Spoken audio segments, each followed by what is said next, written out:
That was cool. The Knickerbockers? They don't call them that anymore, do they? Not really. No. I feel like that's changed. Really, yeah. It's just the Knicks, yeah. The Cincinnati Reds used to be the Red Stockings. Yeah, weren't they the I'll Redskins? call them that. No, that's football. Oh, yeah, that's right. Washington Redskins? Yeah. I don't think that's a team anymore, is it? Nah, it's all of us. They changed it to football team Didn't they do that to... because a bunch of white people were angry about the name Redskins. Didn't they do that with the Cleveland Indians? Indians, too. Yeah. Yeah. I would be irritated by it. I'm like, I'm done, man. That always bothered me because it's like, why are you giving in to these people? It's like, well, they don't do that with the Boston Celtics. That's offensive to those people. If you want it to be. If you want it to be. You could name a team like the Nebraska Honkies. I wouldn't give a shit. I wouldn't either. Like, I wouldn't either. I don't even care anymore. My team's a flying wheel. Try to make that bad. the Red Wings? Yeah, flying wheel. Yeah. I mean, how's that going to be if,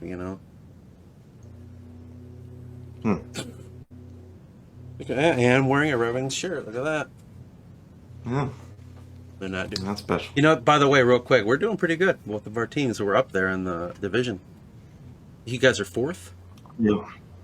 I think you guys are fourth. We're second in your second in the Metro. Yeah. That's pretty sweet, man. Yeah. Wouldn't that be cool if we were in the playoffs?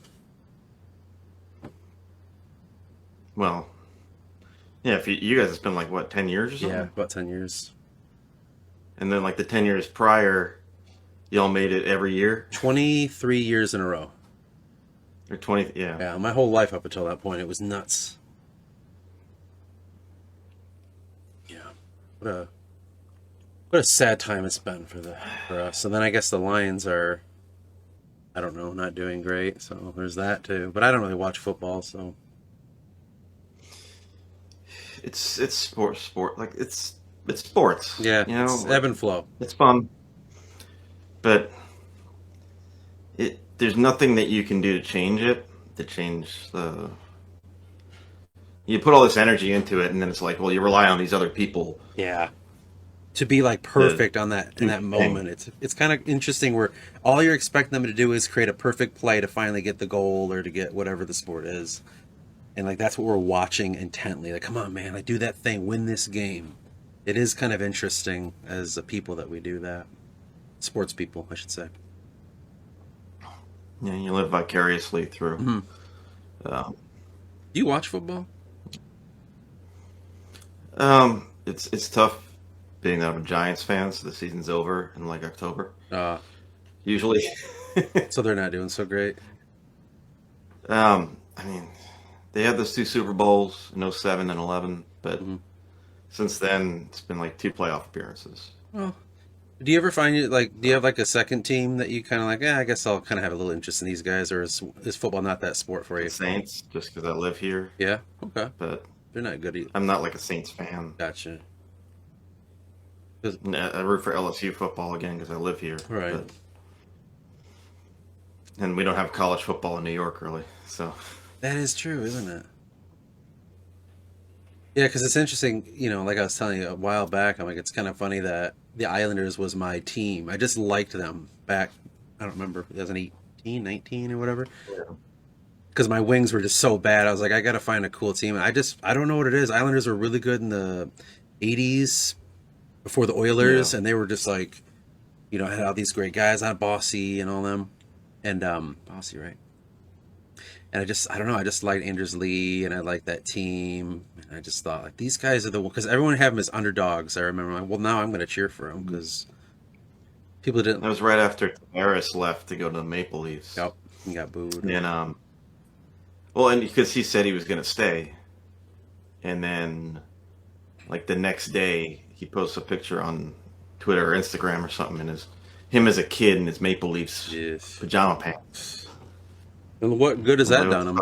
Fucking Maple Leafs suck. Yeah, right. I'm kind of happy. As like a Detroit fan, us and the if you ever like see a game where the Leafs are in Detroit, it's half and half in that stadium. It's one of those kind of because we're so close to each other, and you'll hear cheering back and forth of "Let's go Leaves" and "Red Wings go." And so whenever we beat the Leafs, which we always do, I'm so fucking happy. And whenever they're suffering, I'm even happier.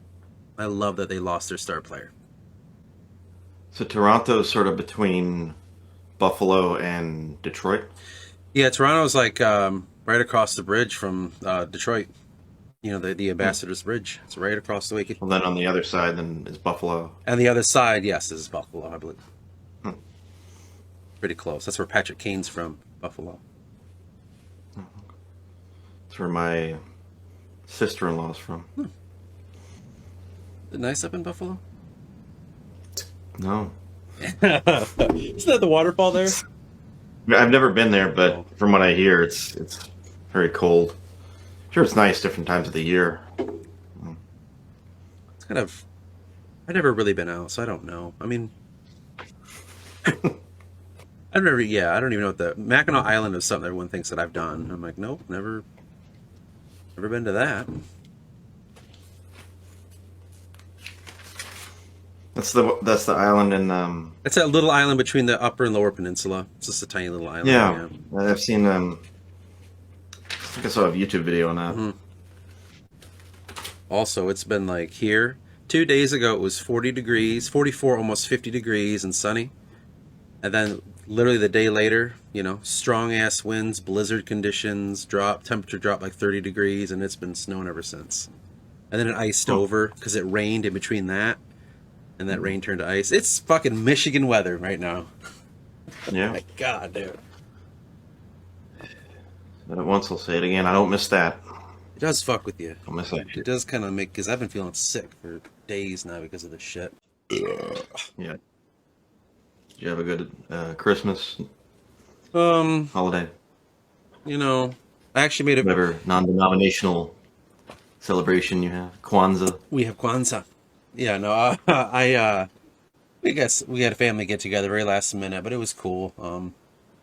I've talked about, I made a video today, and a big bitch fest video. I'm a little bit nervous about people seeing it, but whatever. Just kind of was hard with all that holiday. The best ones, man. Well, yeah, you'll see. Trust me, you'll fucking see. Holidays are tough for me, so I'm out of the woods now. I'm off tomorrow and the next day. Excuse me, today and tomorrow, and that means I got, what's that holiday called? New Year's off, and I'm out of the woods now, so now I'm just starting to re-heal. Take a vacation. I'm like so excited. So fucking excited. I hate the holidays. When I was very young, I decided that I didn't like holidays Yeah. because people would just look forward to them. You know, the same thing with vacations. Like, why can't we just make every day special on a holiday? I literally just talked about it in the video. Yeah, I know. Like, why does this got to be the day that we have to? Well, we have to do it today because they said so. Because today's Thanksgiving. You know, like can't hang out with your family around any other time. You know.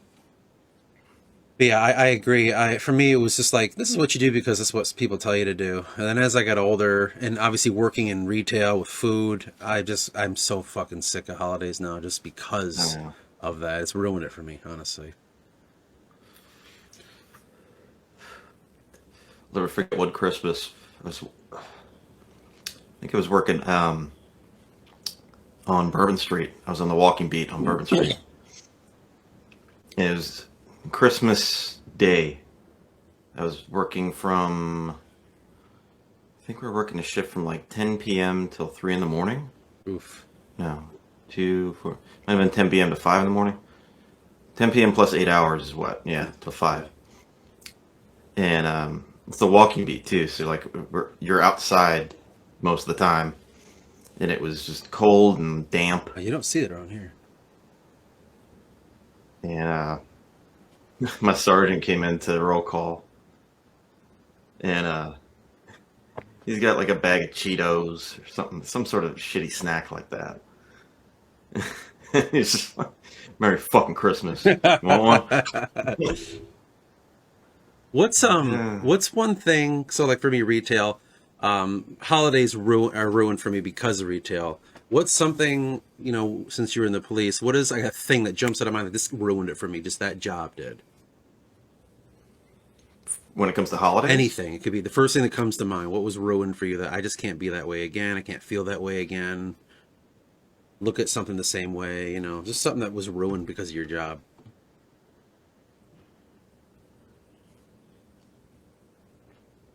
um, it's always expecting the worst, Yeah. like always preparing for the worst, Hmm. which is a good thing on on the surface, Right, but right. it can cause you to not be as fun sometimes, I guess. I could understand that. Yeah. I mean, you can't walk into something. You gotta expect you're gonna get shot at least, or something's gonna fucking go wrong. Or yeah, I can understand that mindset. And you still carry that to this I guess you day? can't really always enjoy things in the moment Oh, if you're, being vigilant. we've talked about this before. I remember. I don't know if we talked about it on camera or not. Is that something you still suffer with? You think, or is it getting better? Yeah, yeah. No. It makes calibration hard. Hmm. Like even with this podcast, like we'll talk on the phone, and everything just flows. Right. And here we'll be like, oh, well, we kind of need to come up with something good. Yeah. I don't know. Yeah.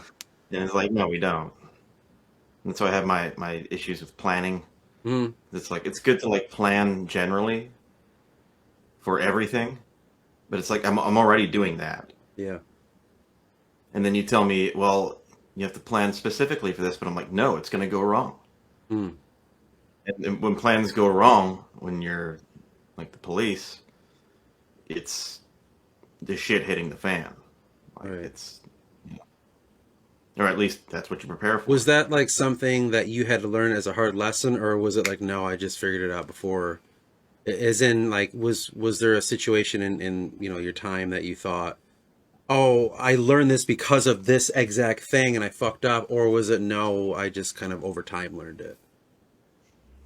I mean, there are a few things. Like You don't have to get into it if you don't the want. first thing that came to mind when you were saying that was the first time that a guy ran on me. Oh, Um, and it's like, wait, what? You can't just do that. What the fuck? Like, it's not so much like that. It's um, not so much like that it's a threat. It's just the unexpectedness of it and how quickly you have to snap into gear. right. I can make, yeah. I mean, was that something that, what happened with that, if you can? I mean, I don't. There's an amalgamation of like 3 or 4 times that I'm thinking of. And like, um, sometimes they get away. Sometimes you have to call like you have to create a perimeter. You find them. When they get away, is that kind of a feeling like, do you really give a shit if they do or not? Do you kind of feel like, oh fuck, I made a mistake, or is it like, whatever? Depends on the situation. Yeah. Like if you're about to book them, yeah, Hmm. then if it's you're just trying to stop somebody because of something that you see. We had one a few months before I left, and it was talking about these kids that were on the street corner and they were playing with guns and doing gang signs and stuff. And I'm Ugh. like, so I go over there. I knew the area, and I'm like,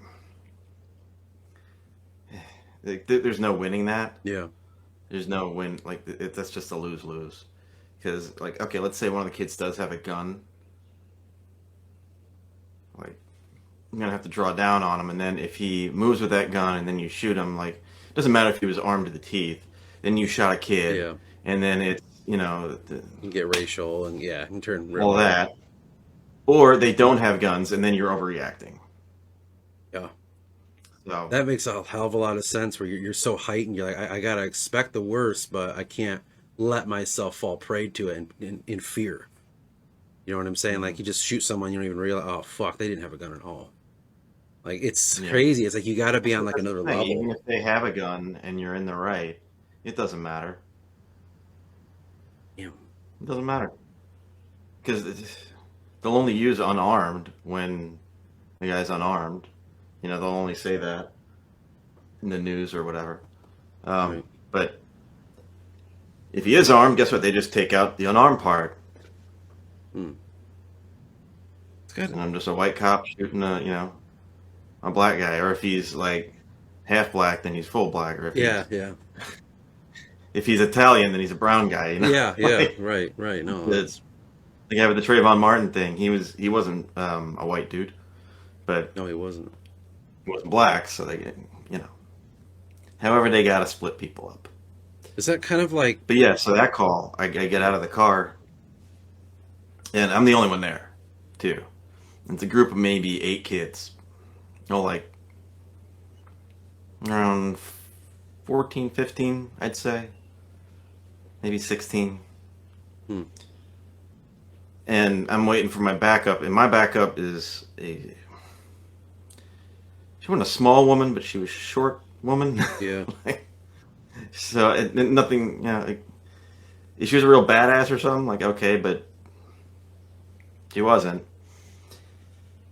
And so I know, A, I don't even have backup there yet. B, I can't just like drive past because then they're gonna be like, oh shit, the cops are here, and then they're all gonna scatter.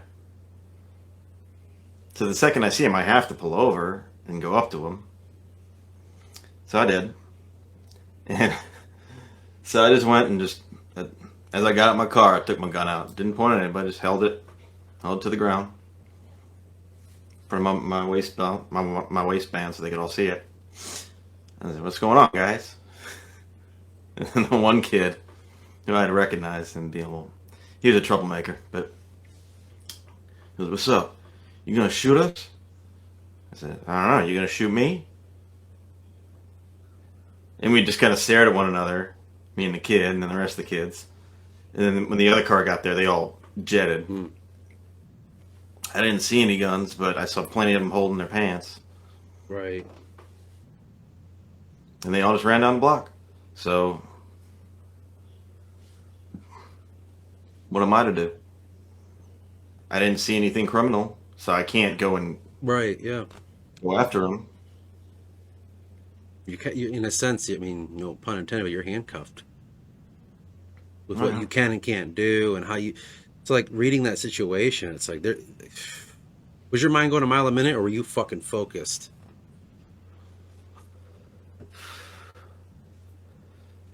It wasn't my first time. Right.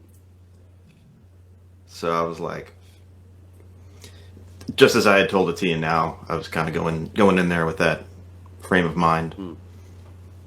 Just like, there's no win in this, so I'm going to do whatever I have to do to protect myself, but still do my job. They all ran off. I didn't see a gun. This might be a weird question, but when you're in those situations, any of them that are dicey or hairy, do you see yourself as a representation of the law embodied, or like what do you see yourself as in that? Because it's like you're a human being. You're not like, I am the law and I'm the human equivalent of it and I'm the extension of it. Police force, right? That's like on paper, but when you're there, it's like, do you even feel like you have any sort of power? Do you feel like you have any sort of protection? Do you feel like you're a part of anything bigger than you? Or does it feel like moment by moment you're just going different places and doing, like, how does that feel, I guess, is my question. If that question makes sense to you, I can reword it. Yeah, no, I get what you're going after. In the beginning, as like a rookie, I think that's what you go for. Every like rookie cops, you don't have any idea what you're doing, and you're just like, oh, I got this cool badge now, and like now I can do this stuff, and you're kind of exploring what you can do with that power. Really, the power is just like, it's like being a genie. You can only press charges if somebody wishes to press charges, and if not, only in certain situations. There's SOPs for everything. But in that situation there, like it got to a point where, like, okay, I'm just a dude. Hmm.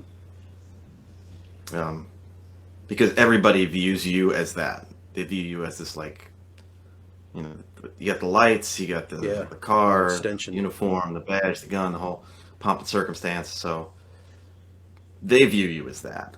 And it's almost like you have to break through that and create a rapport with most people. Right. Yeah, because you're dealing with it even impersonally when you're just trying to drive down the fucking road and everyone's like, oh, 55 exactly. 45, like Yeah. I'm sure it's I'm like, just trying to get to work. Like, mhm. Everyone thinks you're like, oh, he's all going the to pull time. me I'm over like, if I'm too over. He's going to do it. no, I'm late for work. Yeah, Like, go faster. I know, right? But they don't know that. It's like, am I going to be the No. guy or am I not? Yeah. So it's like you deal with that Yeah. even impersonally, just fucking driving a car, let alone getting out and everyone sees, oh, guy, he's got a gun, he's got a badge. Here we go. Is he this guy or not? Or, I was coming home after a detail once, and I was like, I just got off the exit. I was tired too, because I worked like the night before, and then I had a detail that morning, so I'm done at like 10 a.m. And after the exit over here, there's a little hill. It's not an actual hill; it's an overpass that goes up and over. And this lady in front of me makes a left the wrong way up the wrong side of that hill. Motherfucker! I'm just trying to go home. So now, of course, I have to turn my lights on and go behind her as and I don't know if there's traffic coming up that hill, right? Because you can't see over it. Yeah. But I can't just let her go blindly into Yeah. the abyss there. So she sees my lights. I'm able to like get around her so that they could see my lights at the top of the hill. So anybody that would be coming Yeah. would know there's a hazard. And just directed her down the other way.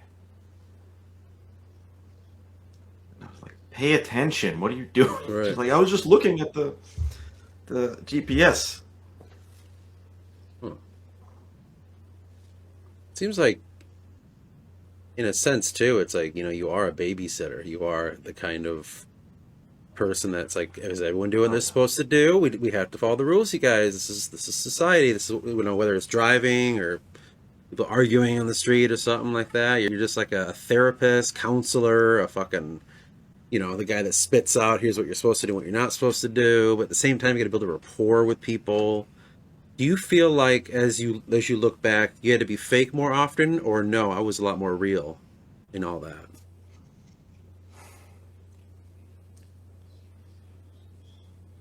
It depends on the situation, man. Yeah. Because people are going to tell you the sob story, and you got to act like, oh, okay. Yeah. Can't be an asshole about that, right? And then sometimes you do have to be an asshole with that and be like, you're overreacting to this. Like, it's going to be fine. Stop. Right.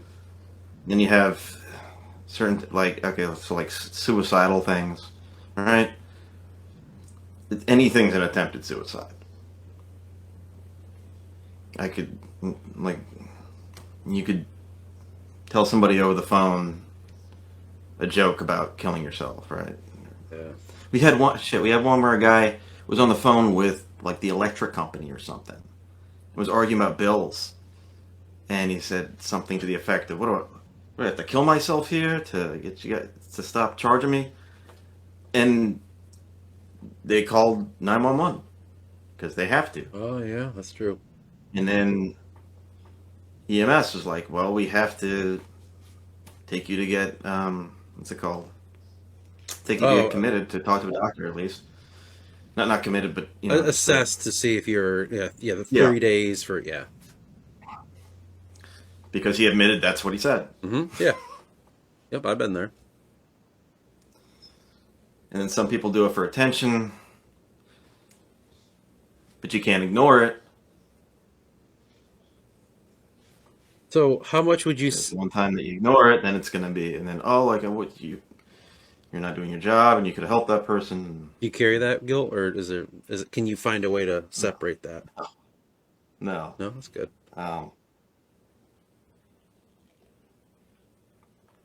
Well, and I always carried that in the back of my mind, like it could be that, Right. Okay. Yeah, it could be something. So you gotta at least check it out.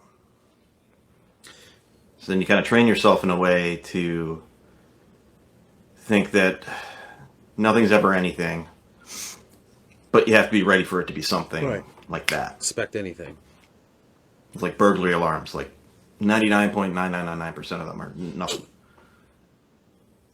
But you have to be ready for that one that is. Yeah, you never know. And then you just go 0 to 30.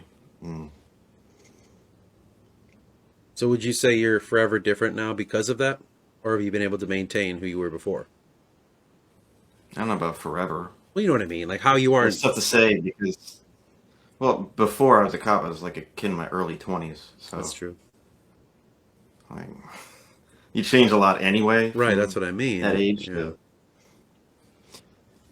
I guess in But I simpler can see terms, it now, like, do you carry sorry, it? go ahead. Sorry, in simpler terms, maybe do you carry that more than you want to carry it, if that makes sense?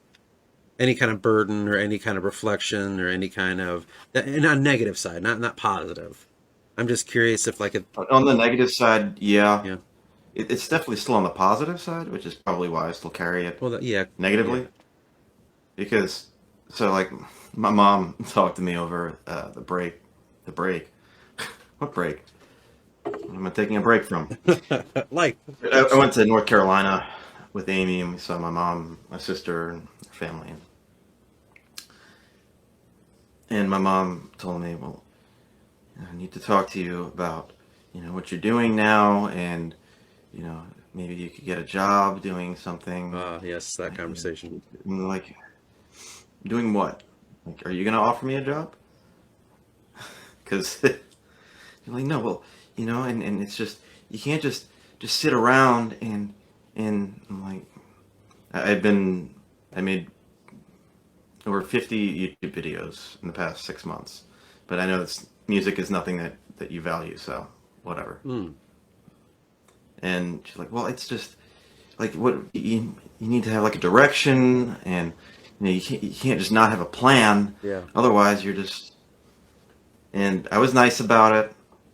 I wanted to go off on her, be like, how many years did you support yourself? But I didn't. Yeah, you kept it civil. And I know it's coming from a good place, but I don't need advice on this. Right. Which I think is a step forward. It is. She's worried She's about her. concerned, of course. Yeah. But sometimes there's a lot of You mixed need shit to in make there. money. I'm like, what? But it's sort of like what we were talking about. Is it an emergency? No? Okay. We're good. Then it's not anything. Would you say that's called the survival instinct? Like, hey, I'm surviving right now. We don't need to put any pressure on this. Let's just keep doing what we got to do until shit happens. Yeah, like it's conserve your energy for the real shit. So, in your words, if you want to talk about it, I'll caveat that. Would you say that you're not, you don't, okay, because I know how it comes across, man, but like you're not getting a job because you are trying to finally explore some sense that you've been putting aside for a long time? Or do you feel like there's some aspect of you that I can't get another job because of what it could turn into, what I could turn into? I'm curious of like in your mindset why you're like, because I know you can. You got a college education, you got the background. I'm just saying like you could if you really wanted to. So I'm curious in your words, like what is it in your mind? It's like, I'm not doing that right now. I think it's because for so long I was reactionary. Mm-hmm. And I think a lot of people are, not just in Yeah. police, I think in people in society. It's because I think it comes from school. Yeah. You go to school, here, do this. Mm-hmm. Here's your assignment. Be here at that time. Yeah. Crazy with the kids too. Like if you don't tell them what to do, they're just like, they lose it. Because that's, do what you're told. That's what you're told all the time, right? In school, the parents tell you what to do, and you just think that's life. So I think part of me is waiting for that other shoe to drop, and I want to train that part out of me and say, wow, there's not another shoe that's going to drop unless you go out there and make it happen. That's what I'm learning. To accept that shit doesn't fall in your lap, in a sense? Is that what you... Not even that, because I knew that already. Okay. But that it was like not even bad shit's falling in my lap, you know? Like,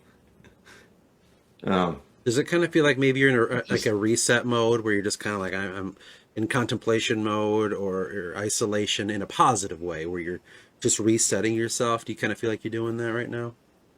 Because you got to think more or when you less. jumped out of the police force, I don't remember how long you said it was before you became a teacher. It wasn't that long though.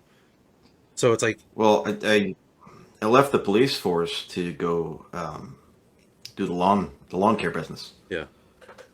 Went right into that, and then I broke my hand, and I took maybe 2 weeks off because I got surgery pretty quickly, and then I went back and started doing it again, and then the business went under, and then there's like another 2 weeks off, and then school started. So So you've been just going, and this is kind of maybe, and I'm guessing here, the first time where you're like, you got this time to you to finally let all the waters calm and to see what your next action plan should be or your choice or whatever you want to look at it as.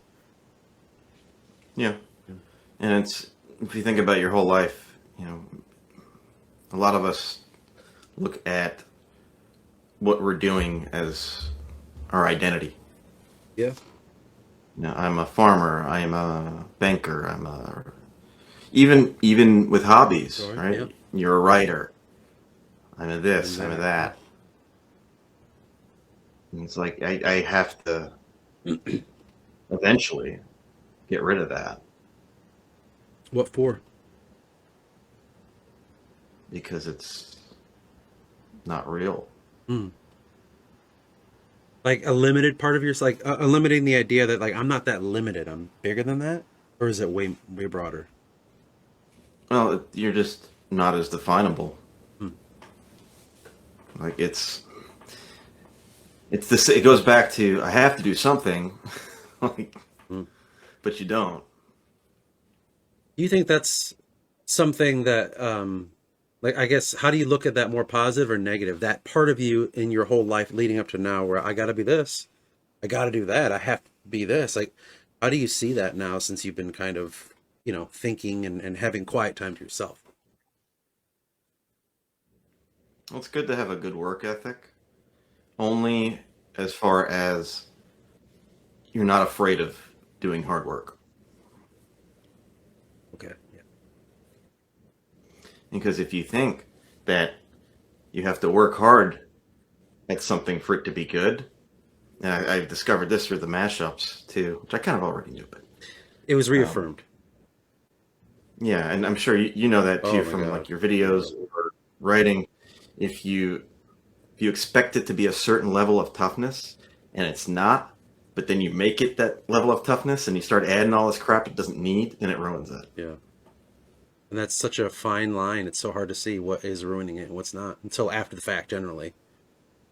Ugh, Yeah, yeah. it's the calibration. Oh God, yeah. Like, is it this easy because I'm not doing it right, or is it this easy because this is the way to do it because Yeah. it works? Yeah, and it could be that easy, and you fuck it up. Like it's so crazy what it could be.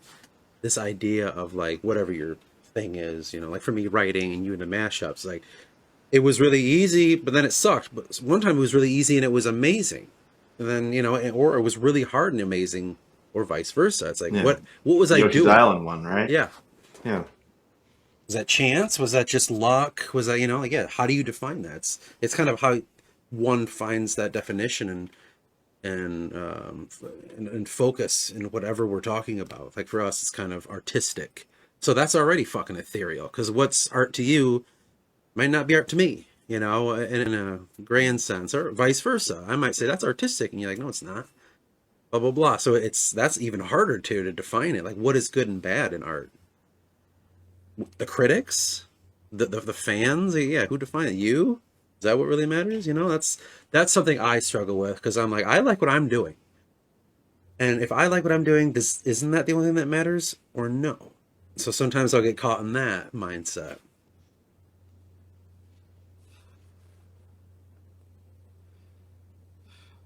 Yeah, I think it's you have to like it. Mm-hmm. If you don't like it, then you know that. Oh, yeah. But if you like it, then guaranteed somebody else likes it. Somewhere, yeah.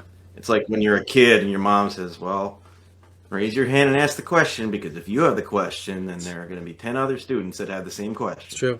It's true. I'm speaking for the silent majority, if you will. What's that called when someone's getting their ass kicked in public and everyone just stands and watches until someone jumps in? Bystander Yeah. something or other? Yeah, it's like that.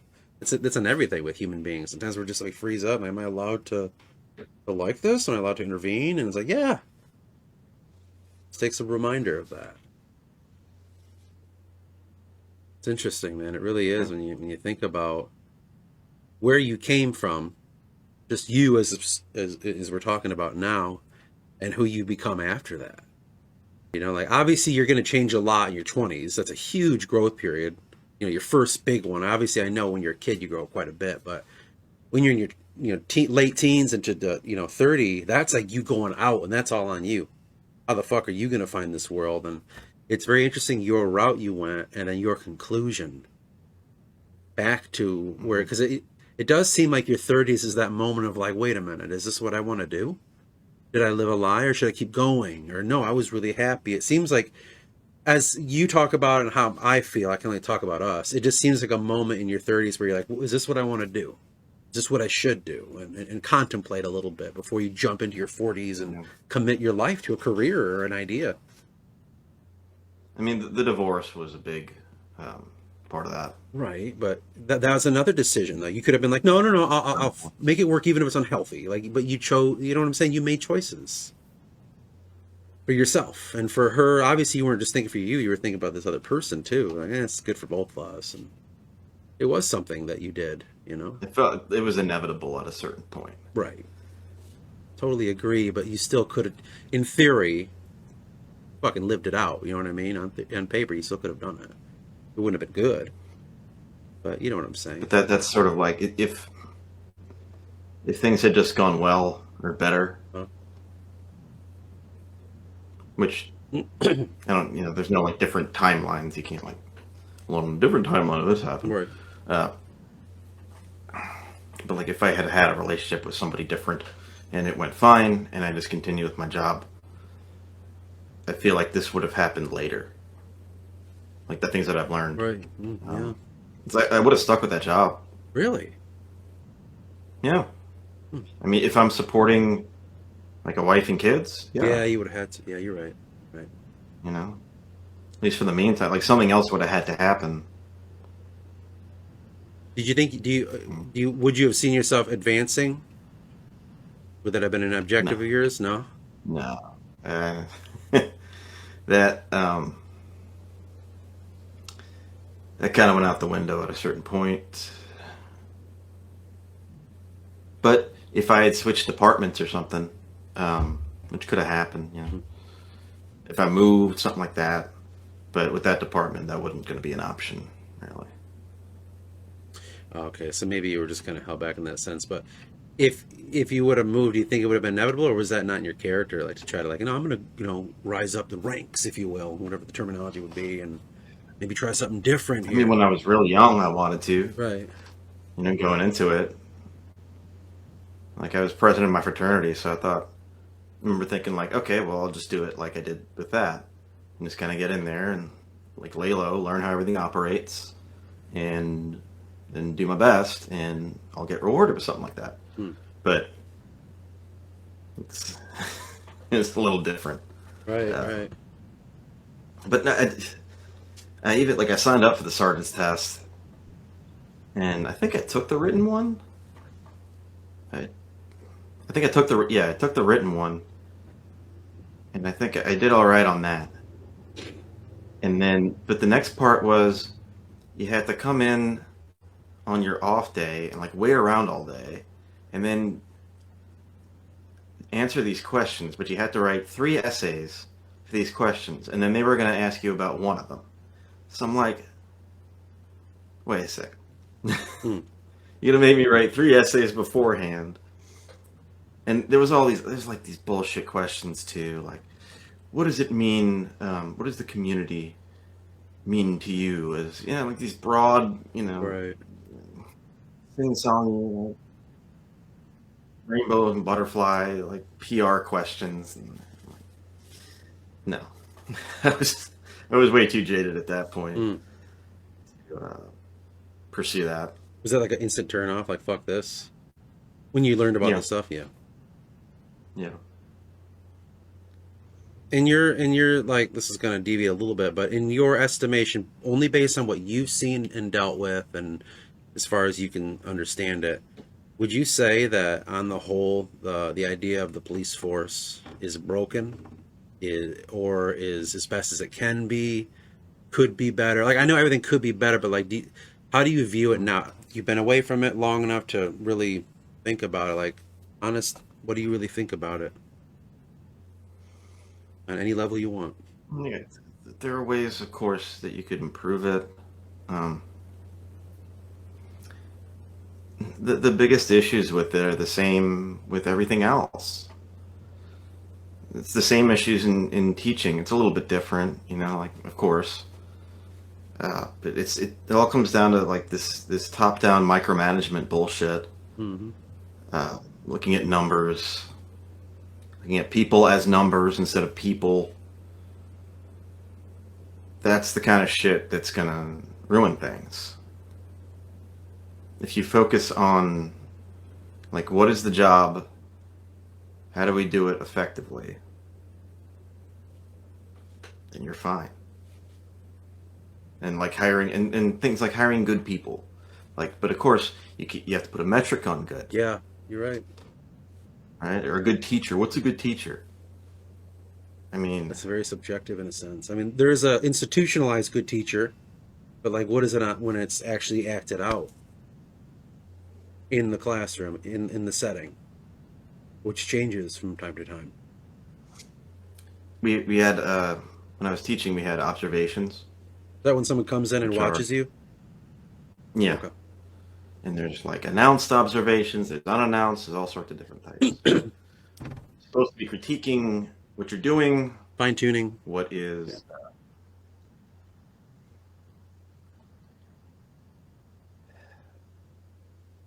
Am I off? Is my video off? No, it just slowed down for a little bit. No. Okay. Is it better now? It's a little laggy. Okay. Let me try a new link, because. I've been recording this whole time, so we're good. Okay. Yeah, we can just turn off and then go on the new link. Okay, well, Do a new link? well, Okay. hold on. You look fine now. Let me do something here. Probably because Amy's here. So the bandwidth might be a little bit lower than usual. Women. Anyway, with observations, the best observation I had was one where I didn't get observed. Yeah. My first year, you're supposed to have one in the fall and then one in the spring. And the one in the spring, the assistant principal didn't have time for. And so she told me, just send me some info about like what your plan, send me your planning for that day, and give me a rundown on kind of what you're going to do, and then I'll send you the numbers. And that was the highest numerically, rating wise, that I got. And one of the lower ones was from that same assistant principal. That was my last observation from last spring. And that's when I was teaching a class where I didn't have any, they didn't give me a curriculum, where I had to work my ass off and come up with everything myself. And it was like, I put all this work into this observation, and like she just started like nitpicking about the dumbest things too. I'm like, so this is upside down world, because the more that I work and like put on a good show for someone, I get a low score. But then I just send somebody my plans because they don't have time for me, and oh, I get a higher score. And that was my first year too. I didn't know. I mean, I knew what I was doing, but I was still new to it, so I had less of an idea. Hmm. It's like, what? You think that had something to do with the way that the plans are being executed in their mind? And not in... It was just little. It was stupid little shit. It was. I could dig it up if I look for it, but it would be like. So one big thing that they always harp on is you have to put the standards on the board. Hmm. And so standards are sort of like statutes. They're sort of like laws, right? They kind of govern what you can and can't teach. Gotcha. For each grade level. And so with each lesson, they have to be based on whatever standards. Oh. So you have to put these standards on the board. Damn. Even if they're in your plans, even if they're on your worksheets that you're handing out, they have to be on the board only for whatever admin is going to come in there and look around. Because the kids don't know what the hell they mean. The kids don't care about what they mean. Oh. So, like, you could be teaching the kids how to read, great. But, like, which standard is it? Which standard does it conform to? And it's like, it doesn't really even matter which standard you pick. You could pick any freaking standard in the book and then argue that's what you're teaching. Give them any fucking cockamamie reason. And, okay, good, yeah, all right. Is it more for the kids or more for them? No, it's not for anybody but the admin. That's what I mean. So that they could report back to their superiors and say, oh, they're teaching these standards. So that they can look in the book and do a little check mark next to those standards, and this is how many times they're teaching these standards. So we need to expand the curriculum in this direction so they can teach these standards now too. And that's what the companies want to know that are Funding, yeah. working with the school district Yeah. for what material to pump out. Wow. Very bureaucratic. Yeah, Not like- it all comes down to Not like I'm surprised, but yeah, just hearing it, it's like, yeah. it's like every job. Every fucking job, from retail to school, like it seems like every job is this bureaucracy where it's like on paper. Like when, here's a huge example, during the Vietnam War, they were like, body count. That's how we measure success. We have body count. And then they'd put those numbers in, those old school ass computers, those massive ones, and they'd say, how many guns do we have? How many tanks do we have? How many bombs and body counts? And then it's like, you guys won the war the first year it started with all that. But look what really happened. 7+ years later, we lost the war, however you want to look at it. And it's like, you measure the success through this bureaucratic idea of body count, where it's like, well, you can't measure it that way when you're fighting someone that's fighting for their own fucking freedom, their own country, or whatever you want to say. And like, that's the American way why it failed. Like, it's numbers. It's not, it's metric. It works because we looked at the numbers and we should have won the war 2 years ago. And that's a high level. And it's even in the school district, it's like, well, I create a standard, this concept, this idea. And if it vaguely falls in line with it, then he's doing his job. But it's interesting. It's like, how does one define that? And now we're talking about something even crazier. It's like, how do you, because I don't know the standards, but I bet if you read them off, you and I would have very different explanations for what that entails. Just as two dudes. You know what I'm saying? Like, it's crazy how we've come into this world. We've talked earlier about with sports and like fucking betting and analytics. And I'm sure I know that's kind of always been in baseball because that's kind of that sport. But when you start seeing it in hockey, like, well, percentage chance per blah, blah, blah, expected goals for this many 5-on-5. It's like that. It ruins it. It ruins it. You know what I mean? Even the kids will talk that way. Like, well, my expected goal count should go up because I'm, two-way forward, blah, blah, blah, blah, blah. And that's a fun thing that we're supposed to watch to get away from this. And like, I work in retail, which is just a grocery store that, no one gives a fuck about, but I'm sitting here dealing with metrics like that too. And numbers and CPI and KPI and how can we make all this match per unit of sold and we made this much margin and blah, blah, blah. If you move it around in this area, this is a high traffic area and blah, blah. And it just makes it seem like everything's this mathematical solvable problem that kind of is creating a larger problem. And as you talked about in the police force, it's like, what is that? What are you doing? Presence. You're a presence. There is a guy. You know, you talked about doing the beat in a sense. That's presence. It's like you're letting yourself know to the community that you're in, I'm here. We're here. We're around. And then you have all these, I don't even know. I'm sure that there's fucking bureaucracy and numbers in the police force that I couldn't even comprehend. And I'm sure you got a taste of it yourself. You know, I mean, I can't assume only. The biggest difference, because I work for two different departments, one in the city and then one in the suburbs. And one in the suburbs is a sheriff's department, sheriff's office, and the one in the city is a police department. In the police department, they have something called ComStat. Sounds familiar. And it was on one show. What show was it? The one in Baltimore? Not The Wire. I forget. Some police show that was real big. I don't Shield watch or something? Yeah, I don't know. So in ComStat, it's all numbers. Yeah. Communication statistics or something. Oh, okay. I don't know. Okay.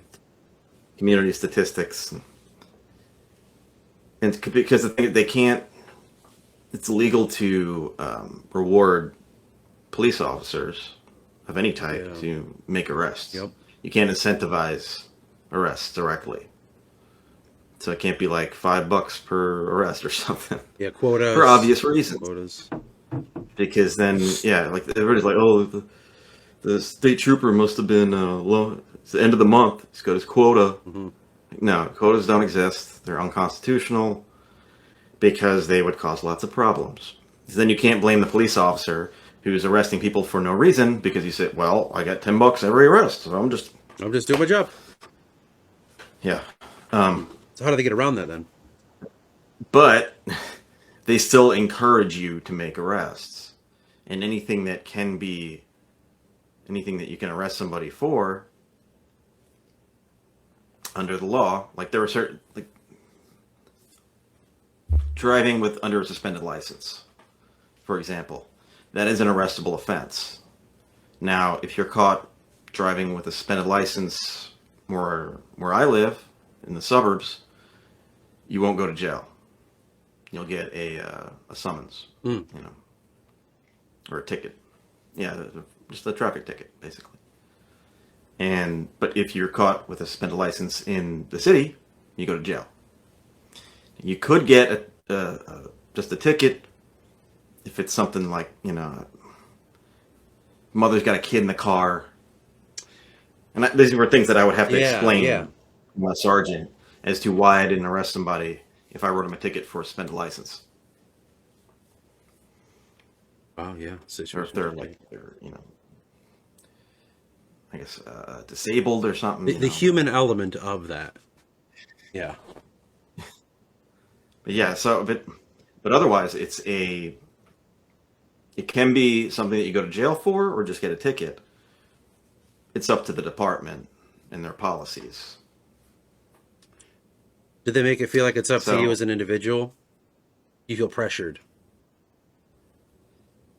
Well, that's just it. So in the city, I would get grilled about that if I didn't take somebody to jail and I had them with a suspended license.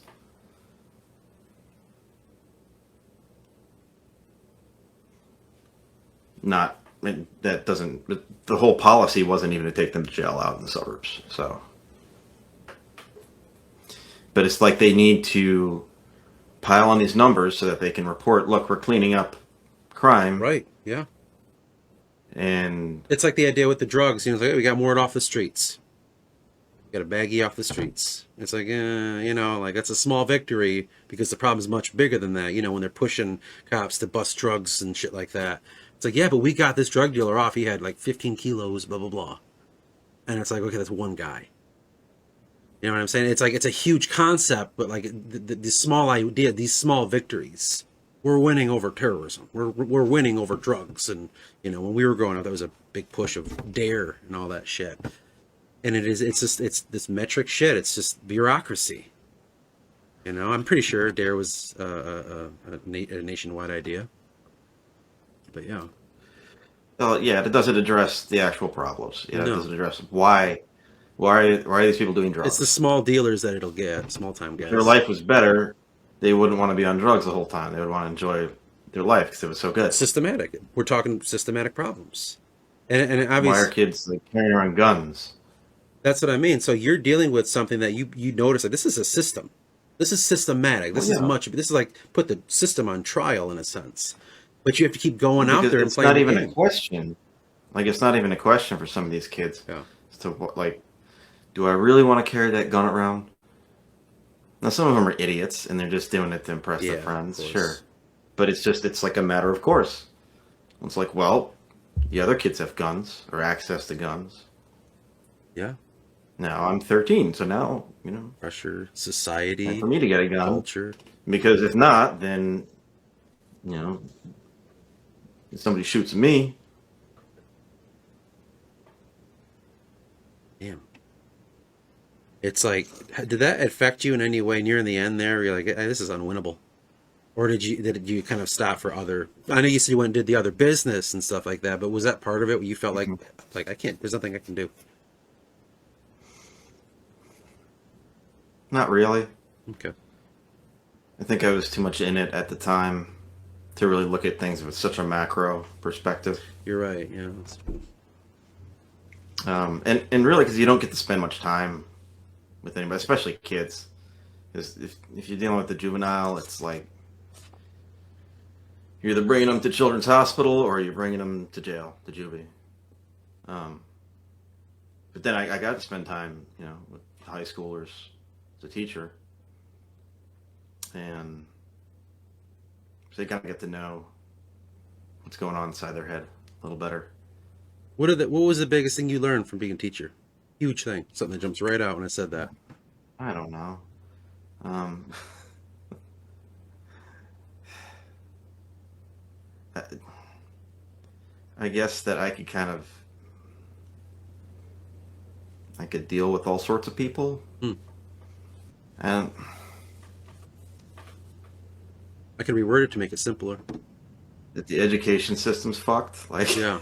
Is there something that maybe you learned as a teacher that like, oh, if I I don't want to be a teacher. well, you That's learned probably the this, biggest one. you learned it as a teacher, and you're like, oh, if I was a cop, that would have been holy shit. Like, was there? Because you kind of mentioned it a little bit. You said like, oh, I just either take them to juvie or the children's hospital. But then you became a teacher. Like, then I learned a little bit more from these kids because I was directly dealing with them. Was there things in there that you're like, oh my god, like to know this then would have been more helpful to me, or just broaden my outlook even just on that level, expound your knowledge.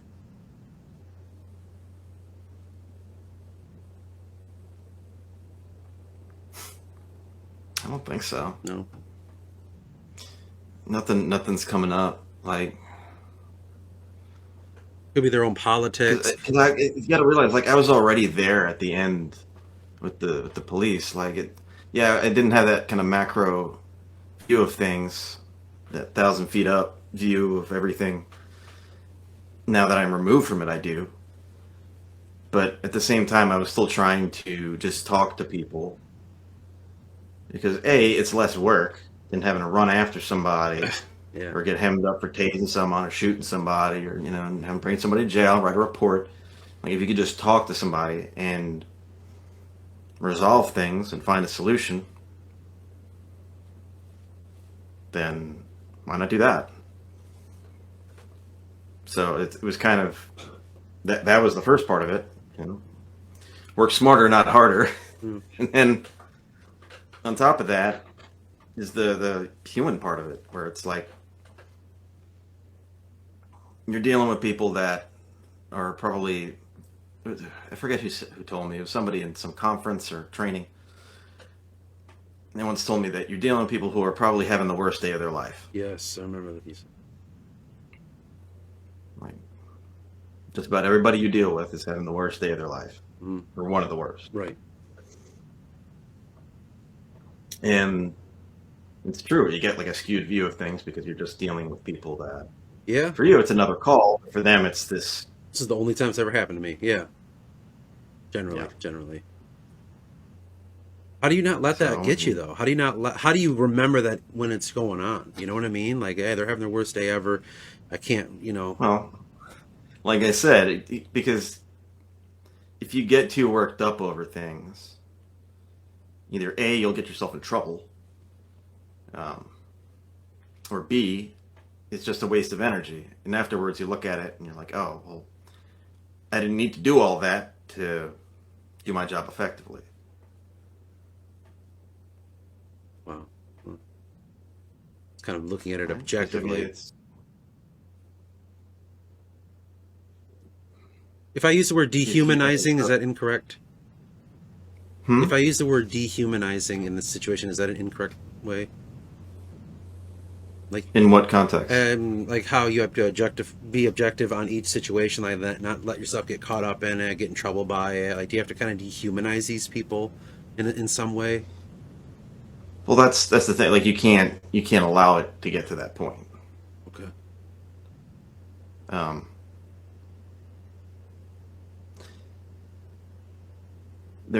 imagine there are some that do. Nobody really likes them. Those are the ones where it's just like, like, I got this many arrests today, and like, oh, okay. Like, we in task force, I was in a task force where it was just the four of us, and then there was like the general task force. We were like a specialized task force, where it's just guns and drugs. So we had to get a gun, a legal gun, or drugs off the street. Wow. With an arrest every day. But the cool thing was once we had that arrest, and we were done. Okay. Wow, that is very bureaucratic. Holy shit. And we were told that straight up. Right. Like, we need this every day. Now, it's not like one, like from the four of us, we need at least one. Okay. So I like that per person. I'm like, whew. yeah, no. But it could be tough, like sometimes it's bad weather and just people are inside, Yeah. But it's like in certain times, it's like, yeah, I could like arrest this guy for having like a joint. He was in his car, not mind his own business. Mm-hmm. And there are some times when it's like, well, shit, it's getting late. We need something, so. But then that messes up your like internal moral Compass, if you will. Compass. Because then, what if you find somebody with a joint the next day? Yeah. Because usually, what's the standard? You don't give a shit about Yeah. small fish like that. But well, I did it that time, so are we not doing that this time? Yeah, that's very foggy. Yeah. We see that in sports. Like if you watch hockey, that's the biggest sport that I notice it in.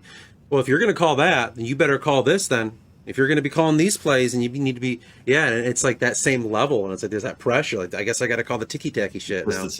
Yeah. Shit, dude. It's like hella stressful. Yeah. But you try to focus on the humanity with it. Like if it's something like that. But then also you have grifters too, so you have to be good at discernment.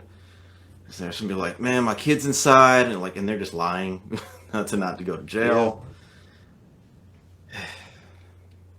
You're right, man. I remember this one lady one time. She was shoplifting, and so we put her in handcuffs, got her in the car, and she's saying, man, come on, I got a whole baby at home. A whole 2-week-old baby at home. Man. I was like, well, what does it matter with you? But you can have a half baby at home? Right. But I think I just gave her a summons. But I'm not going to go into her house and be like, well, do you really though? Let's see the baby. Show me the kid. Produce the baby for me. That's kind of. Yeah, man, you're right. It's like every situation's completely different, and you got to be on your guard for whatever the fuck it's going to be. Because how do I standardize this? How do I like just your own personal more, like you were saying, like how do I standardize what I deem as something I need to worry about or not, or is this something I need to just give them a summons for? Is this like I got to punish this person? So yeah, it's almost, I wouldn't call it ethereal, but it's almost like kind of making up as you go with like really loose rules. Loose rules being the law, obviously. Like, yeah, and it falls in line with what you're saying about school, where you're like, I got these standards, and like, does it kind of fall in line with those? Like, I could make it if I really wanted to, and it's the same. It sounds on paper almost similar, like what you dealt with and why you saw it as kind of bullshit in a sense. Yeah, I've been working with something, I've been working with a theory on this actually, to where we're constantly trying to take things from our conscious mind and make them unconscious Mhm. so that you don't have to think about them. Right. Because it takes cognitive work to remember things. Yeah. So I think that's why well, it's so easy to forget, like that you're just, you're not the character. That's right. You're controlling the character. Go back to the beginning. Right. So like if you think that you're the character, you could put your mind on cruise control. Yep. For a lot of things. Yep. Like this person, I'm a farmer, and this is what I do. So then you don't have to think about what you're doing. Yeah, as long as you keep on your You can tasks. free up your mind for all sorts of things. Right. You can think about the game. You can think about God knows. whatever interests Yeah. you have. I do that at work all the whatever's on time. Cruise control. your feed, right? Mhm. Yeah. And that's why like people like just they'll stay in a job or they'll stay in a place geographically. It's less tasking on you. Mhm. Right? So I was thinking that might be, you see all these ADHD cases. I think that figures into it. Really? Also, Yeah. also, 'Cause, okay, so you accept whatever job, you accept whatever role, you accept that you're the character, this name on a piece of paper. Mhm. And then your mind's freed up for what? Well, look at all the shit that we have to distract us. So then you go down all these, right? I mean, how many times have you opened your phone and you're trying to look for something and then you end up doing something else? not very often. But I know a lot of people that do. But your point's correct. I went on Instagram the other day. Like, I don't really go on Instagram. But there was an old friend of mine who had some sort of podcast or something, had an Instagram link. Okay. So I clicked on that. But then it opened my Instagram, and then there was an attractive woman getting changed. Well, It's like the first thing that's advertised to me. yeah. With like a butt in my face. I'm like, oh, well, who's that? God. Next thing, it's like 15 minutes later. No, I was Oh, supposed to damn look. it. Right? Yep. So it's kind of half and half, but I think that it originates from, well, I put all this stuff on cruise control in my subconscious. Yeah. Like there has to be some sort of natural, like the mechanism has to be there in order for it to stick. Mm-hmm. You got so much. So if you have the mechanism where it says, once you get something down, I mean, it's just like learning to do anything, right? Once you get something down, you put it in your subconscious or No more thoughts. Yeah. just below your waking consciousness, and it just muscle memory from there. Yeah. You know, Habit. the guys downstairs will handle that. Yeah, of course. And you're saying outside That's of what that, happens. with the free time, people are having so much shit thrown in their face. You could do this, you could do that, you could watch this, you could eat that, you could do blah blah blah. And it's so everywhere, and the colors, and it's so fantastic. That are you saying that in some ways, creating the, I don't know if I want to, what I want to call it besides a disability. I don't know, of ADHD. Do you think it's overflux in a sense where your mind's like, this is too much, or is it much deeper than that? But you realize that that can happen, but it doesn't always happen. I mean, it's. I almost wonder if, because it's so much, it's harder to complete that process with one thing. Right, so you get the basics down; those all go in the subconscious or below the waking consciousness, whatever you want. Let's just call it downstairs. Yeah. Those all go downstairs. like brushing your teeth, right? Yeah. That's something that you practice Breathing. over and over again. Breathing. That's going to go downstairs. Yeah, breathing. Yeah. That's even further down. That's like down your brainstem, Yeah. right? But brushing your teeth, for example, it's not something that's in your brainstem. You're not born knowing how to do that, or shave, or take a shower. Walking. But you get all this practice doing it, so it gets hammered down. It's this select thing that you're doing over and over and over again that goes downstairs.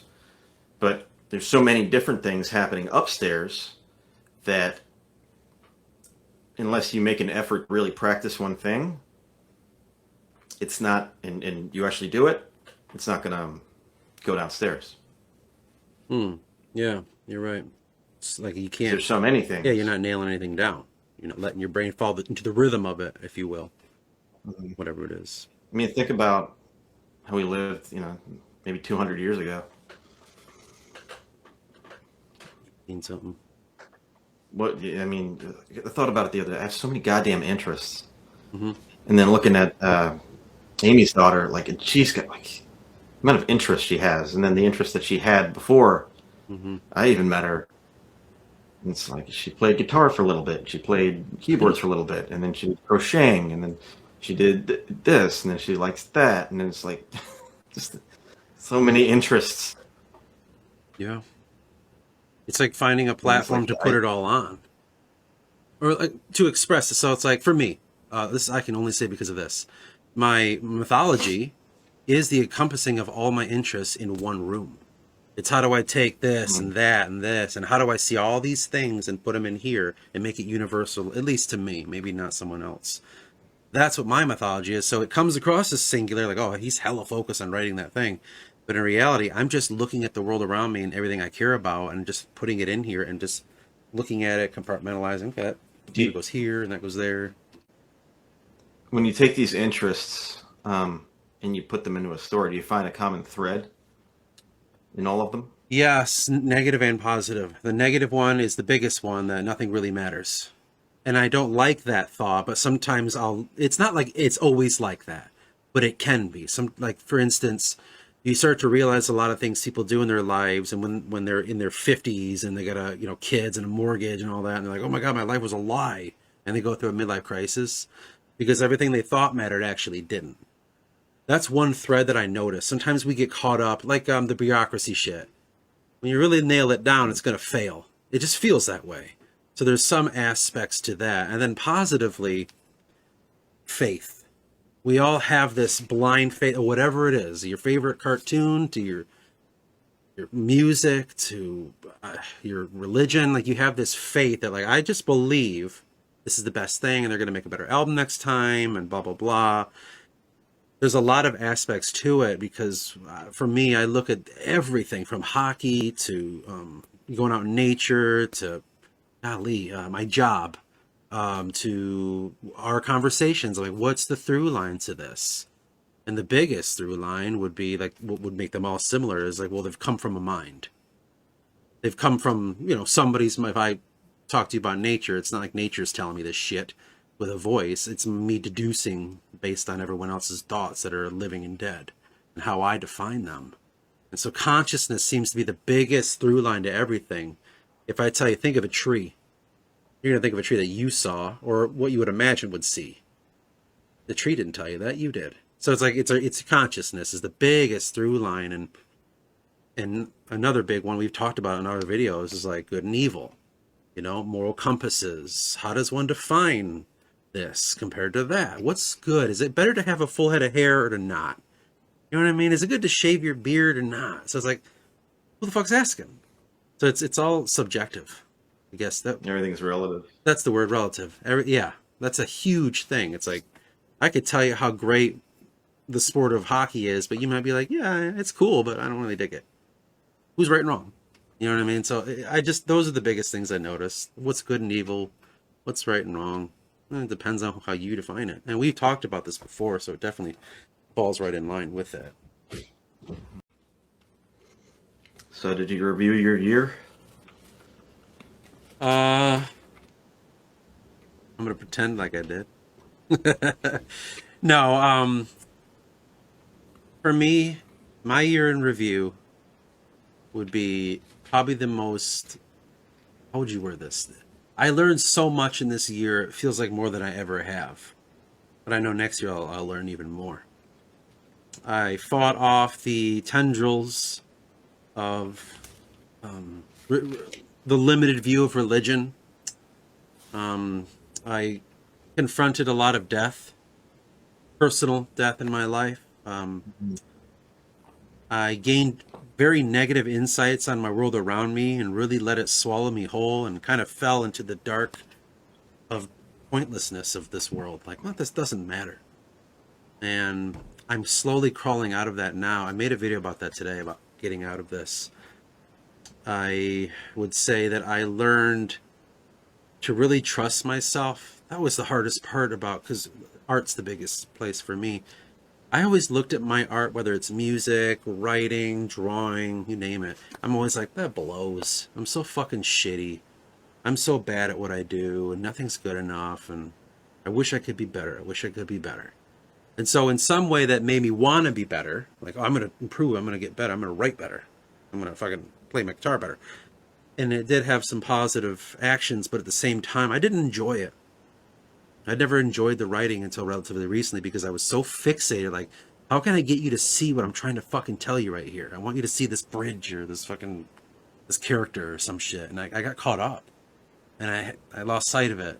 And I didn't have a lot of fun. And I would say I feel really good about where I'm going with my artistic expression, the Forgotten series. I'm really happy about that. I feel like in this year, I've really learned how to interpret my dreams a little bit better than before, and to listen to my inner self. And I learned a hell of a lot about, like, with our conversations, like, really branching myself out there and becoming a more enriched person, even though, as I mentioned in the last video, I was so reluctant to do, being very localized, small-minded, this village is my village kind of mentality. And trying to break free of that, I'm going to say caste, because I can't think of the right word. So for me, this year was a year as a reminder of how much better I can be, not in terms of results, but in terms of what I can expect of myself, and not beat myself up so much and make everything my fault, not take shit to heart so much, and speak my mind. That was probably the biggest one. Like, don't be afraid to have an opinion or to say something, because you're always trying to save people. You're always trying to, like, well, I don't want to hurt their feelings, and I'll lie to them and say it was great. Yeah. Stop doing that. You're not helping them. So I would say this year is a very positive year, even though it was, as I mentioned before, probably one of the hardest years of my life. There's a lot of positive to come out of it, and that's the key. Seeing the positive instead of, as I do, hyperfixate on the negative. Well, you gotta take the good with the bad. You do, but I'm sure you can see, if you watch my video now, like, sometimes I get caught at only the negative. Only the negative. I do that a lot. If you could think of this year as like a scene. A scene? Like, what comes up? Going into the deep, deep, dark woods, getting lost for a while, finding a guide. The guide kind of helping me come out of the woods, and kind of now I see there may be some light ahead. So now you're seeing there may be a way out, not there is. Like, oh, I think I see that if we go this way, I'm pretty sure I see some sunlight or something. Not out of the woods yet.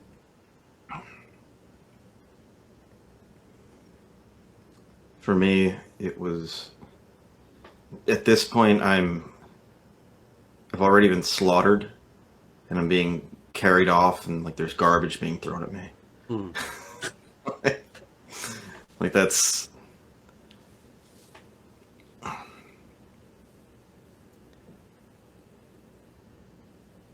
I made that video to Dream On. Yep, I remember that. Aerosmith one. And I feel like that was, like, in preparation for my funeral. Really? None of this is literal, of course. No, yeah, spiritual, and yeah. This is where we get all artsy and right. I get it. Yeah. I got a gun right here. Like that was like that was gonna be like that was announcing like the funeral. Um, Yeah, because you told me that just came up. and You're like, I felt like I had to do that, and I just did yeah, it. Yeah, I remember that. and everything kind of came together. It was like I found these things like these. I watched, like I found these things of videos from when I was a kid. And I was like, oh, this corresponds to this. This corresponds to this. The wrestling thing. Um, and it's like then I had the extra year of the teaching, and that was I knew that I had stayed too long. That was 1 year longer. Seems like every time we talked about it, when you'd call, you'd be like, I don't know what I'm doing, man. I don't know. I don't know about this shit. And I'm like, yeah, Yeah, that last year was yeah. rough. You're like, why isn't it as easy as And it was last like time? everything that happened was like Mhm. you stayed too long. Yeah, You wanted to see what would happen. yeah, Which I have no regrets about that. I'm a stubborn son of a bitch. I need to yeah. You see learn that the what stove was is hot. actually going to happen. Right. Yeah. Um, I was like, it can't be that bad. I'm like, no, it's bad. I'm Yeah, like, but I work so hard. Like, they don't care. right. They don't care. You probably just stayed, at least for the kids, because you made it without saying it in so many words. You basically alluded to like that's kind of what's keeping you there. You, Oh, yeah, that should be the only reason. right. And it was at the end. It's the only reason I went to work. Um, because otherwise it was miserable. You know? So I guess it acted. I guess everything happens for a reason. So I guess I kind of tested my mettle a little bit, but I knew that was at the heart of Well, it things fell for into me. your lap in a sense. You didn't really see yourself doing that anyway, so you definitely just jumped right Yeah, in, dipped your toe, if you will. I wouldn't say it fell into my lap because it wasn't easy.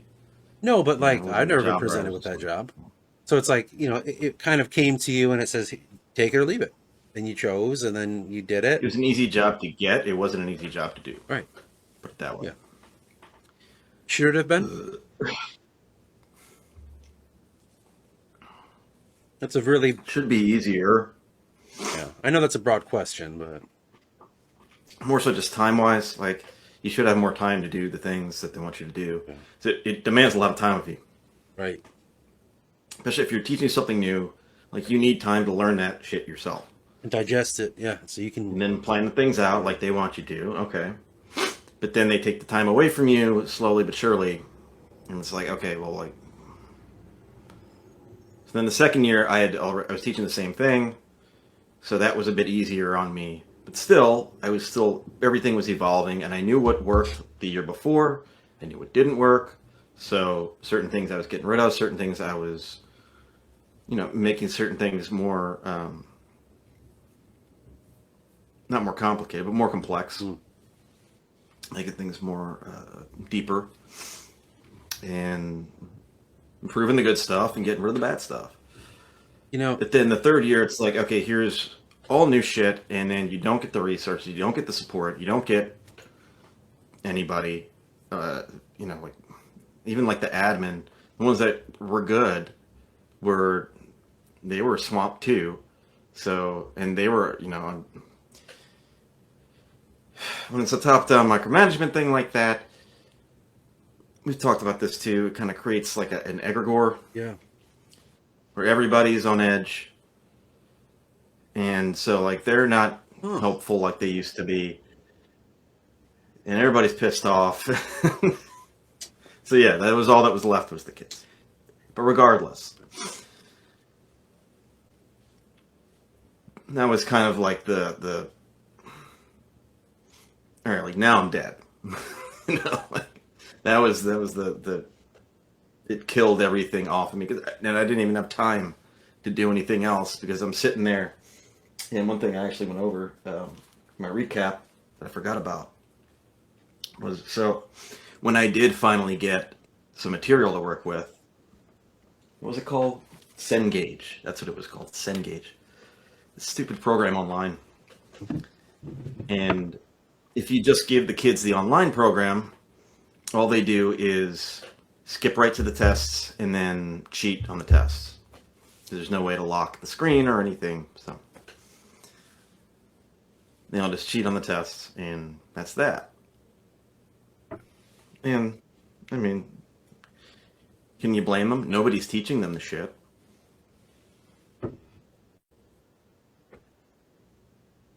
So I said, okay, well, this is what I have to do. Because I got that, like, mid-semester in the fall. So I said, well... And I took screenshots of all the kids cheating on the tests.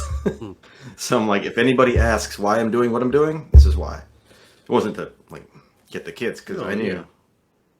I just wanted to see what they would do, really. And it was just one class I tried it out with for a month.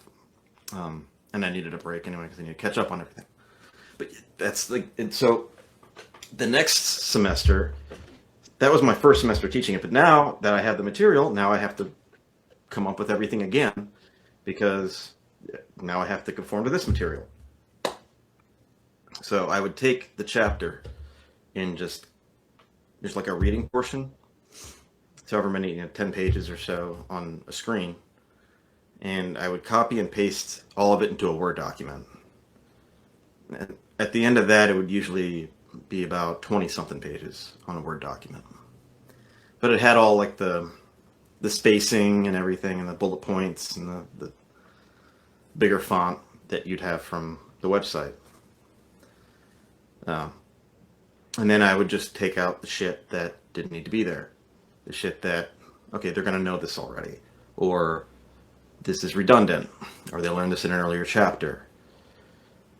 And I'd break it down into 3 worksheets. 3 two-sided worksheets. And then Thursday would be a review. I would do those 3, like part 1, part 2, part 3. Thursday would be the review. Friday the test. And I got every chapter like that. Something like 30 chapters and it's 2 different classes too. So every night I was like working on this shit.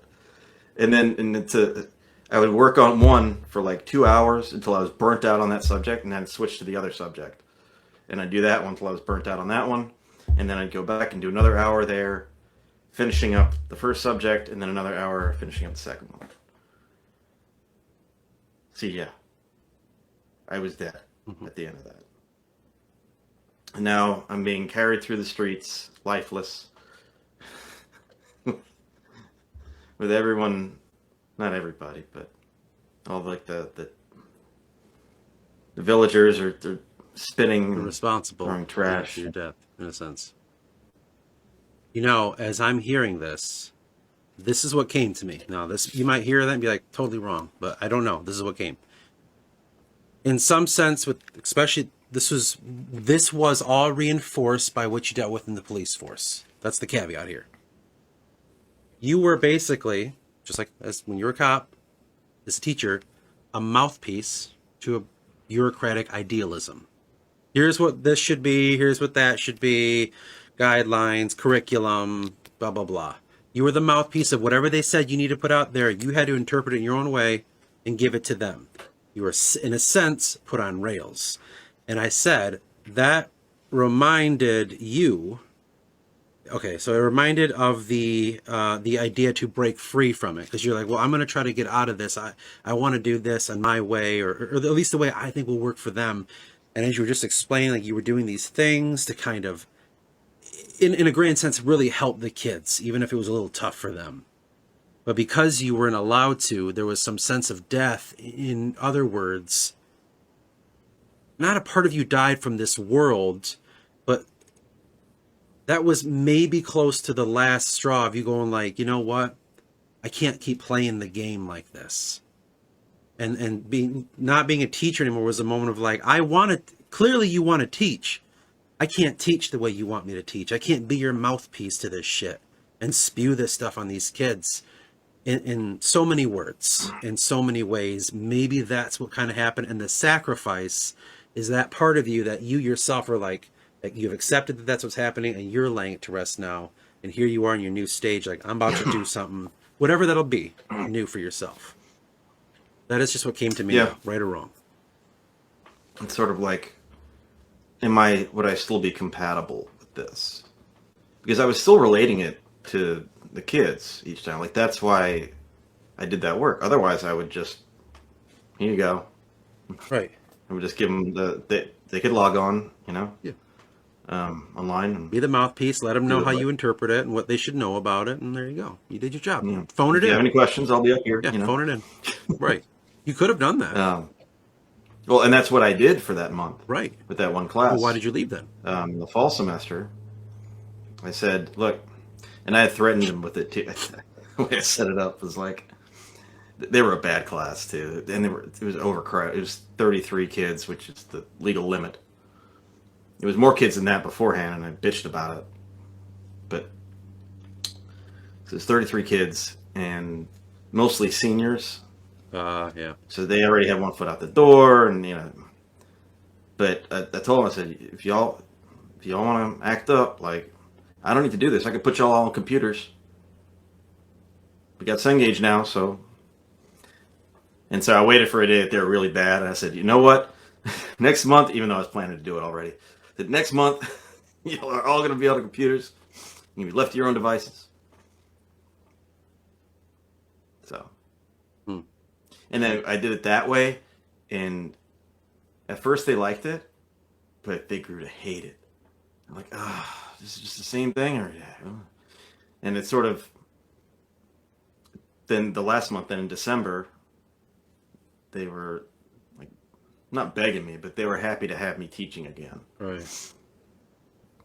So, kind of taught them something too with it. But, That is interesting.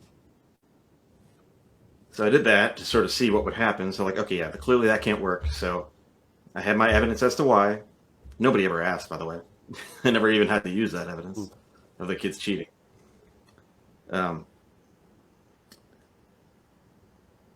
And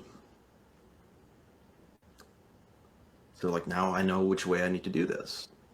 I'm going to need to, I can take the information, but I'll make it relatable to them, but I'll still teach them the stuff. Like I'm still going to do a good job. But it was just so much, especially if it had been one class, it would have been okay. Having two different classes with similar, technical writing and business English. So it's similar. They're both English classes. And the worst, I had some kids that were in both. So I have to remember which, unless they wrote the subject on top, like, oh, this is for the other class. But yeah, so that sort of killed me, or killed that part of me, which I guess was the idea. Yeah. You'd rather know. If I just quit after the second year, I might have been like, well, I'm going to take some time off and Come back. get my certificate, and then try teaching at a better school. And then I'd be at the better school for like 10 years, and I'd be like, oh my God, what am I doing? I'm so tired of this. Yeah. You listen to your instinct. In so many ways. So then, question: what does, and I know this is could be nearly impossible, but like, what could the future hold for you then? The next year. What are some things you want to take into that, I guess, too?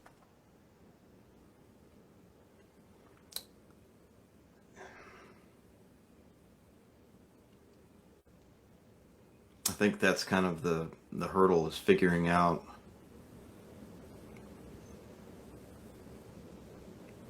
how to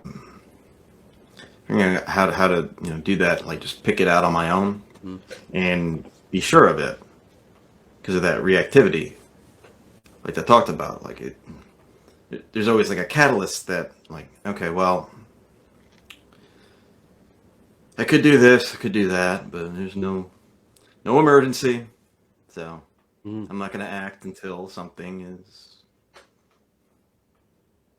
Learned behavior. So you're trying to unlearn your learned behavior. Yeah. And that's the thing is, like, it doesn't really matter what I do. It doesn't matter. Like, you work in a grocery store. But you're still doing, like, your writing. Yeah. You're still doing this. Like, that has nothing to do with working in a grocery store. Right. You can work in Fucking library. wherever. But I think, we always, that becomes our identity. So then we don't do these things, and it's like, no, I'm this cop now, or I'm this teacher. Like, no, you're not. Like, you're still that kid who was writing in his journal. You're still that kid that loved music and wanted to, want to be a singer in a band. So I know to avoid that pitfall, no matter what I do. I went to a vintage toy store in North Carolina. Oh, cool. When I was up there. Awesome store, man. If you're ever up that Nope. if you're ever up that way. If you're watching and you're ever up that way. I don't know if Andre will ever be there, but it's called Nerd Bombers. Okay. Greensboro, North Carolina. And I'd seen it online, and there's no place like that around us. And I'm following well, I guess he's a current WWE wrestler now, but he was former for a while, Matt Cardona. And he's around my age, and he's from Long Island too. And he's got a podcast, and it's all about just vintage wrestling figures and other toys too, Star Wars. Interesting. And so he goes around the country to these signings, and he'll go to these different toy stores. These like vintage toy stores, and some of them are really cool. So I was like, I want to go to one of those. They don't have one here. And so it was awesome. Like this fucking store, man. Like it had older stuff, newer stuff that was like a remake of the older stuff. I'm talking Ninja Turtles, X-Men, Marvel, DC, Power Rangers, wrestlers, starting lineup figures. I got a Patrick Ewing one. Oh wow. To add to my collection. He was a fucking monster. Yeah.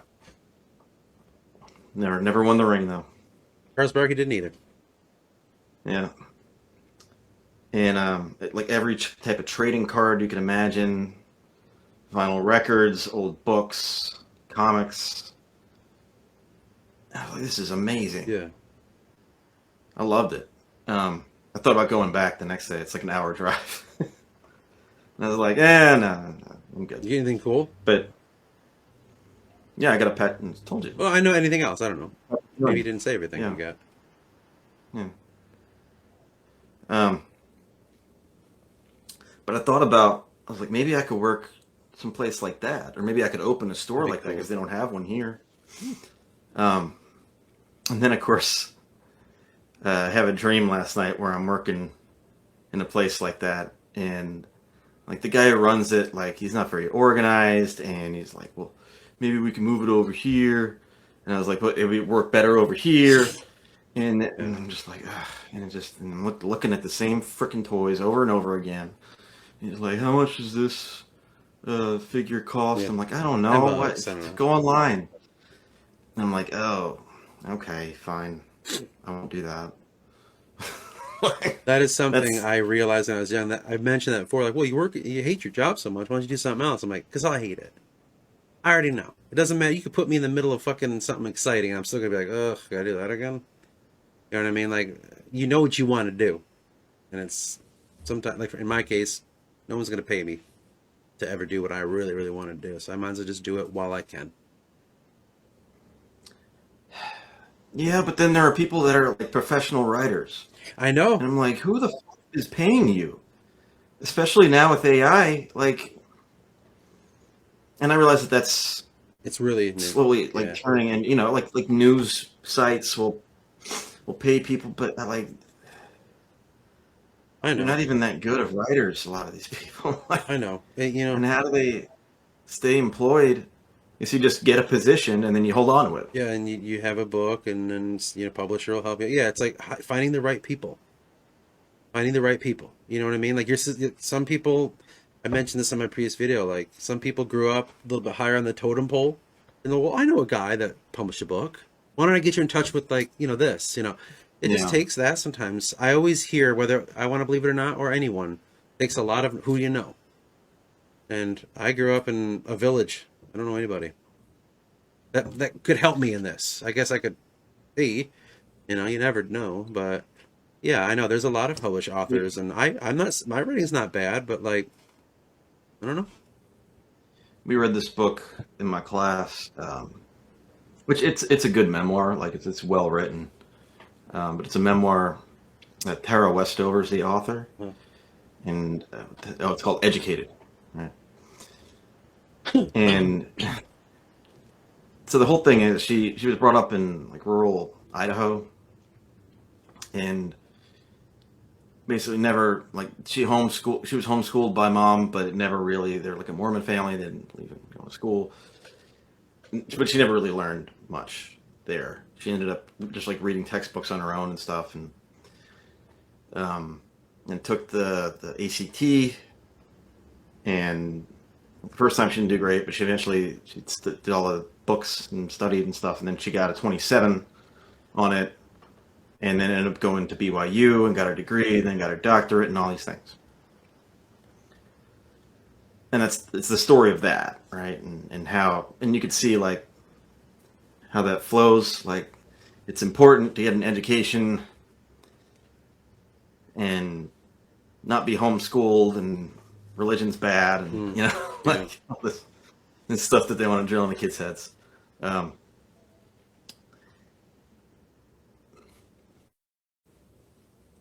That was her only book. That was her life's work. And up until that point. I mean, she's still alive, but so she could write another. Up until that point, her life. But that was her only book. Like, I think 2018. Mm-hmm. It was published 2017, something like that, or 16. One of those years. And she was, like in her late 20s by that point. Yeah. Who the hell was like heard of her and was like, well, and she talked about, she did, and she was getting her doctorate and everything, and she knew professors and all that, but still. So she, in 2022 or 3 or 4 or something, fairly recently, she got some sort of presidential medal of honor from Biden. And I was like, that's strange, because that book was published like in 2018. Apparently they had planned to do that in 2020, and then, COVID and everything, so they gave it to her later. But she just lives in obscurity in England.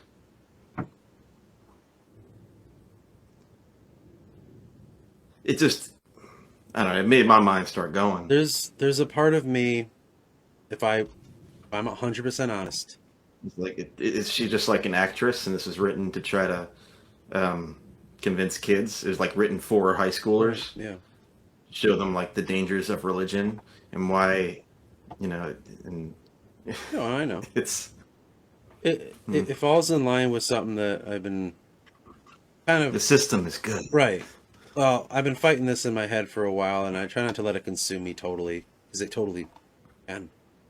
And sometimes I'll write, like writing book 2 or writing the Forgotten series and stuff, and sometimes I get really depressed, because I'm like, I don't think this will ever be anything. I feel like no one will ever get it. I feel like it sucks. I told you about this is my mindset that I would have. And no one will ever want me to publish this, because no one even shows any interest. The longest time I would take shit to heart, where I'd be like, if you don't read it and you're not saying this is amazing, I'm like, well, then I failed and I suck. So give up. It's always this first little voice in my head. I never follow it, but it's always the one that's like, hey, see, you do suck. You're a fucking idiot. If you ever thought you could be something that you weren't ever before, you piece of shit. And I would always do that to myself. I'm like, I'm not worth it. I'm not worth it. But I kept trying anyway. I was like, fuck it, dude. I want to do this. I want to fucking write this mythology. It's so cool. I hope I can do it justice, because it's so massive in scope. All the years and all the stories. It would blow someone's mind if I could finally tell this story. And then I'd get resentful because I'm spending 40 hours a week at my job. I'm like, oh my God, I don't have enough time. I want to do this, And it's like sapping my energy. And I come home and I'm exhausted. And I'm like, even though you fucking barely keep your eyes open, get writing that, man. Like, you got to get it out. And I'd bust my ass. And then I'd still have those nights where I'm like, what if this is nothing? What if I poured 20 plus years into this? I'm at year 14 now. What if I pour all this time into it and it sucks? What if it's like, those people that have a really bad movie and everyone makes fun of it because this is one of the worst movies ever made? What if that person tried really hard, right? It's just something that goes in my head. You don't have to answer, but it's just something I think about. And well, I just thought of The Room and how that became a cult classic. It can, but people might laugh at it. I don't want... Give it 20 years. I don't want no one laughing at this, It's okay to laugh at me on my videos and shit like this because I'm trying to be funny, but writing is the only time I'm serious. Ever. I don't choose to be that way. I don't know why it's like that, but it's always fucking serious. And I get thinking, I hear that kind of stuff. It's like, what if I die and no one gives a fuck about this? And it gets lost and forever, and no one gives, I'll get in that headspace. But then sometimes I remind myself, it's like, what are you here for? Oh, I don't really know right now. Well, it seems like you kind of do because you're doing it. So it's okay if no one gets this. Like, someone might, my favorite chapters, I'm always like, oh, I'm proud of this one. Most of the time people are like, I don't get it. And I thought it was genius, or at least like clever and fun and cool and stuff. And it's okay. That's fine. But I keep telling myself, it's like, are you ever going to be a published author? That'd be great. I would love to, like, that's my job. You know what I mean? That would be amazing. Mhm. But it's not happening right now. And I don't like working where I work. I really don't. But it's like, dude, you're here for a reason and stuff. And I know there are times it's up to you to bust free and get out of the jail cell that you're in. We have that choice. And maybe I'm just too scared to do that. But sometimes I hear myself like, well, you got to take a dive off the deep end eventually. And I'm like, oh, but I'm scared. And that's something that I mean, clearly, if you look at my lifestyle, you'd be like, well, yeah, you haven't really left the state. You're scared of a lot of things, and I always was growing up. It's because of how my mom and dad were, it kind of made me fear everything. Mhm. But sometimes I wonder, maybe one day someone will get this story, the right person. Because I took a step putting it on YouTube. I mean, maybe a few hundred people are seeing it at most. That's a bigger step than I was comfortable with doing, especially trying to figure it out in real time. Not like, oh, this is already done. I'm just kind of, no, I'm in real time. The next Harris episode, I'm still going like, I don't know what to do. You know what I mean? So it's, to me, I'm like, there's a sense of bravery in that, and just keep doing this, man. Like, it feels that important. Keep going.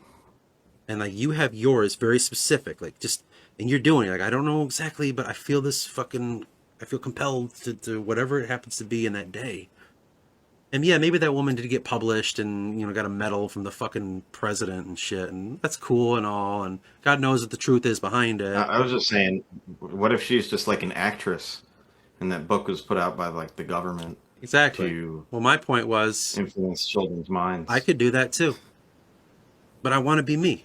And being me means Yeah. maybe a lot of people won't get it. And that's okay. That's, Well, and the thing is, like, not to be morbid, but this is where my mind goes. As soon as he said, what if I die and nobody gives a shit? It's like, well, that's going to happen anyway. right. You know? Yeah. Like, I thought about that the other day. I'm like, there's going to come a time where nobody knows who the hell Michael Jackson was. Oh, yeah, I know. Right? Give it a few hundred years, Maybe more than that, because like we still know who like Caesar was. They mythologize at that point. Yeah. But it's like somebody had to select to like, okay, we're going to learn about. Well, and like Rome had to be like We discovered this. an empire, and Greece had to be an empire for them to actually, if they were just some philosopher in like Sweden or something, or modern, they didn't have Sweden, but you know what I mean. Yeah. That wasn't part of like some bigger thing, then we probably wouldn't have learned Yeah. about them as kids, and then their name would just go away. Well, they were forgotten Now- about. Hmm? They were forgotten about in history. They were rediscovered in the medieval era. Like, oh, Rome. Oh. Okay, well, yeah. But even so, there will come a time when everything's forgotten about. Mhm. So what actually lasts out of that, it's the effect that it has on the people then, and how that affects them going forward. Mhm. And if you believe everything's connected, if you affect even one person positively, whatever you consider that to be, Mhm. then A wave. yeah, a butterfly flaps its wings in Japan, and then there's a tsunami in California. That's why I call it Something like that. forgotten myth. Because it will be. But I'm counting on the day it won't be. It's all about the stuff we've forgotten in our lives and bring it to surface again. The forgotten myth is just about me trying to remember what happened to me in my life. And all the interests that I have, I'm putting here. What did you forget along the way? The forgotten myth. My own life. I wrote a whole book just to try to remember what happened. Well, more than one. I'm going to write a bunch of books. Created a whole universe. I was thinking about that with memory too. It's like some people remember. I looked it up. 2.5 is like the earliest they could find, where people can actually remember things. Yeah. Oh. What if you could remember? Well, But then some people can't remember before they were like 10. yeah, it depends. And then I remember when I was going through some shit in my marriage, there were things that I would have to call a friend and be like, did this actually happen? Hmm? Or did I imagine it? It's a state. Go into Yeah. protective state. And that's because it's like PTSD when your emotions, and you suppress that emotion, any memory that's attached to that emotion goes dimmer. And I wonder if that's connected to Alzheimer's and dementia. I do too, and I've thought this exact same. You're onto something because I thought about this shit too. If there's some sort of connection here of that, like there's sometimes, or the shit you repress, if that can cause these things, people that I'm not going to think about that. It's not, no. Yeah. I wonder that, because the people that got Alzheimer's in my life were those kind of people. So I can't say, I don't know a bunch of people with Alzheimer's.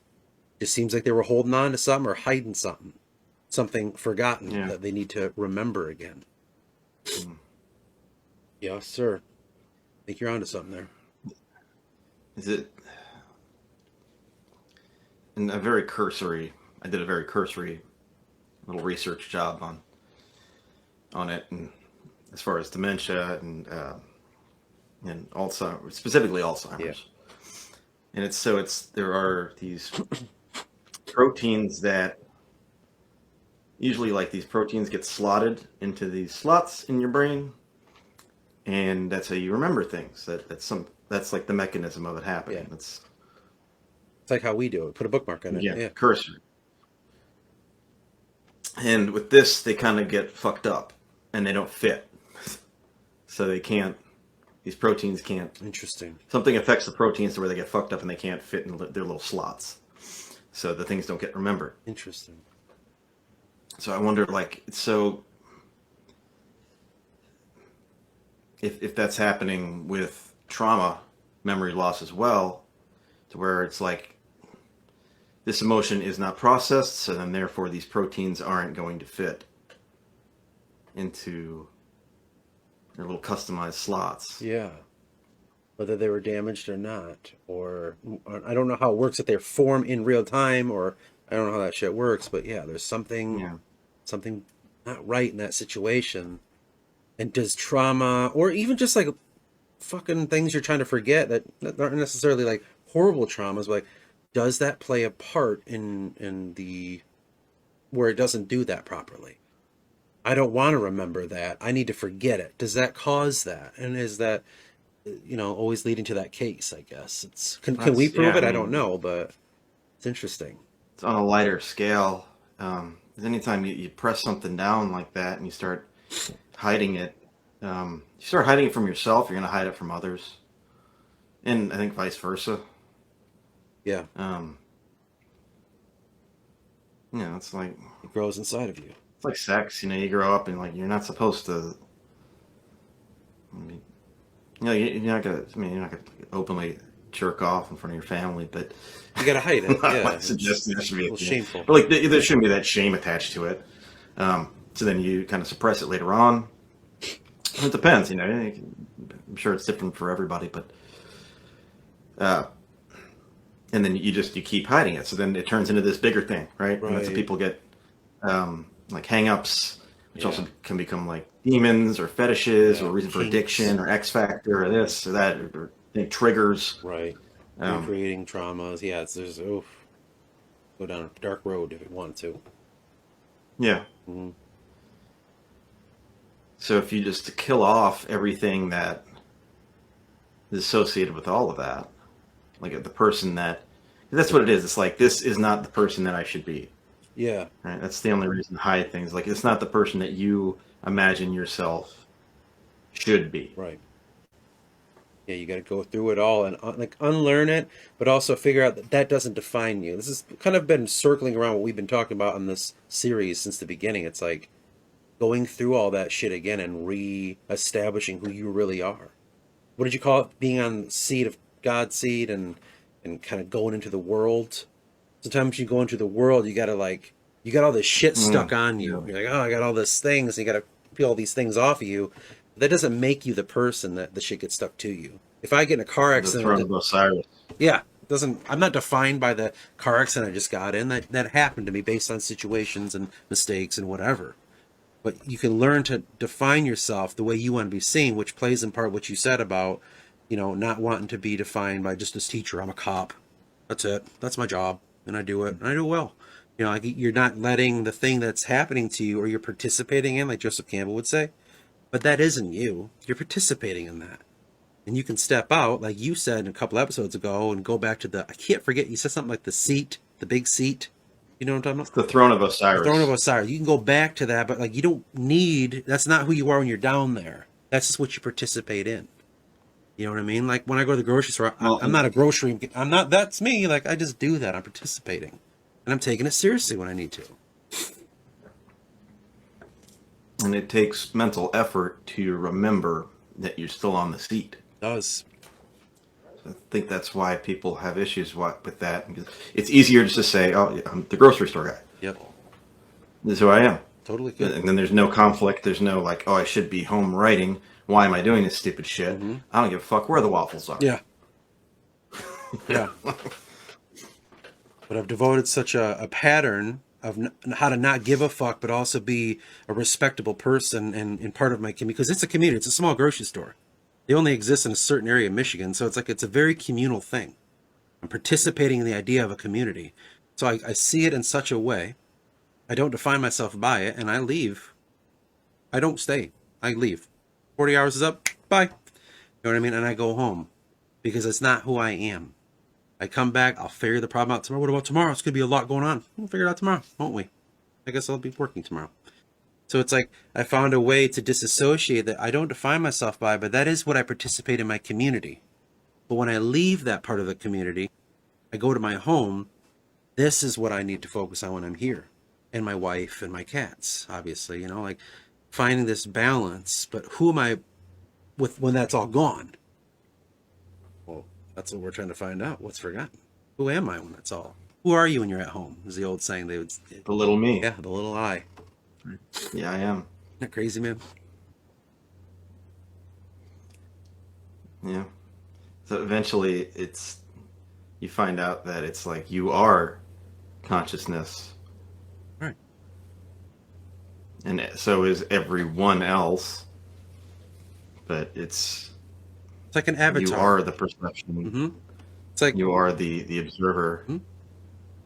When we go on internet, when this was really popular, there was these like kind of live forums or something like that, or like you could go into this chat room and you could make a character and all that. Like it's kind of like that. It's like I choose this character with this lifestyle and well, fucking hang out with this guy. Maybe I don't like that one, but maybe I like this guy. And yeah, man, like what's that little consciousness of yours? The egoless, as I've learned, it's called. Like like Jungian would say, like void of like when you separate the ego. Which is, you need an ego, because that's how you participate in the fucking world. You got to have one. But who are you when it's gone? That's what I'm kind of trying to figure out, too. As if I have an answer. I have a little one, but I know that I'll never get it here. It's beyond. It's where I go. Yeah. It was, when I did wrestling, they, it was frustrating because I was told like what to wear, right? I got some choice like what kind of outfit to have, like I did the biker trunks. And then I chose like the kick pads and the colors. But the boss man wanted me to wear this giant leather jacket. Like biker jacket. I see. The thing probably weighed like 50 pounds. Yeah. I hated wearing this stupid fucking jacket. Right. And he was insistent. he wanted me to be like this like 80s bad guy or something, but he never really Good gave me like character. a real direction. Right, yeah. So there was one night where we had a show out in Texas, and we were all representing the company because it was a different company that we were at, like a different wrestling company. And so everybody was wearing the T-shirts of our wrestling company, Wildcat. And so I just wore the T-shirt down to the ring. And after we got back, I got pulled aside, and boss man asked me, "Why weren't you wearing your jacket?" I'm like, "I thought we were all wearing the T-shirts." He's like, "You could wear the T-shirt under the jacket." I'm like, "Nobody would have seen it then." He's like, "I told you, always wear the jacket." I'm like, "Why? Like what?" What? But then so you'd have shit like that, very specific. But then it's like, well, what do you want my character really to be? Like, what's your vision for this? I'm just like, just be yourself, like turned up to like 12. I'm like, well, what the fuck is that? Either you want me to be something, or let me come up with it. Don't just, you can't have both ways. Now equate that to life. You're onto something. Yeah. Right. Well, what are you referring to? What you just said. We're talking about consciousness. Yeah. We're talking about ego. We're talking about, what we're here for and participation, and not like, what is that to life, that moment? Well, that's the I need to do this by myself because nobody knows what the fuck they're doing.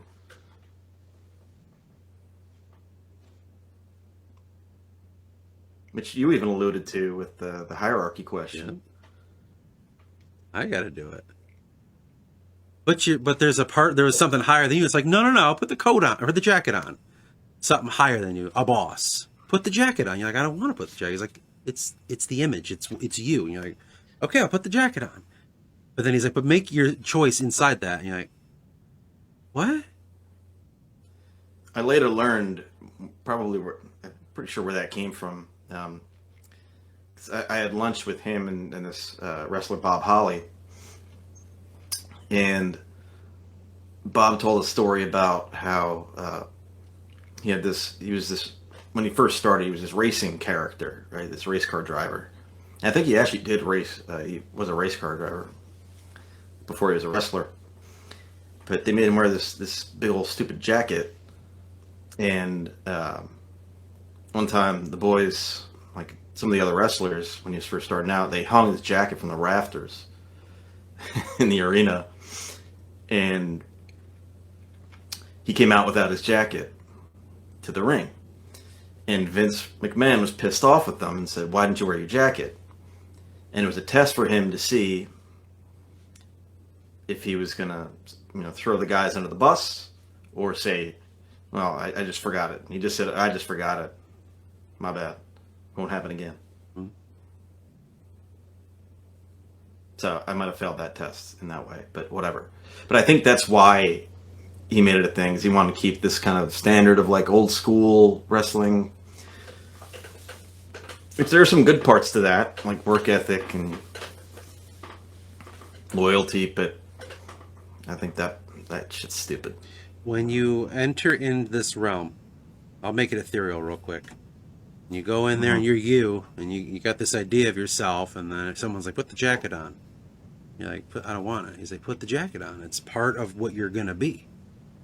And you get to choose that. You could say, I don't really want to. Or you can. You say, "I'll put the jacket on." I'm identifying that jacket with kind of a structural, societal thing. We all agree to this and we do it. Well, you were in a fucking fraternity. You know what I'm talking about? Like, well, you got to do this. This is part of it. Once you do it, you're in. But what happened there is that, to me, that jacket resembles this aspect of what we do in our lives. I always look at it as participation. I got drafted into the army. I could be like, I'm good, and blow my brains out, like, now draft me. but you participate, you put the fucking jacket on, and you do whatever is dictated by that. And people inside that society will judge, like, oh, look, he did it. He didn't rat us out. He's a part of us. And you could join, but you could accidentally lose yourself and say, like, I am the guy in the jacket. I am this character. Or you could say, that's just something I play here. When I leave home, I don't take that with me. Kind of like in society. Hills to die on. You know? Like, I did wear the jacket after that.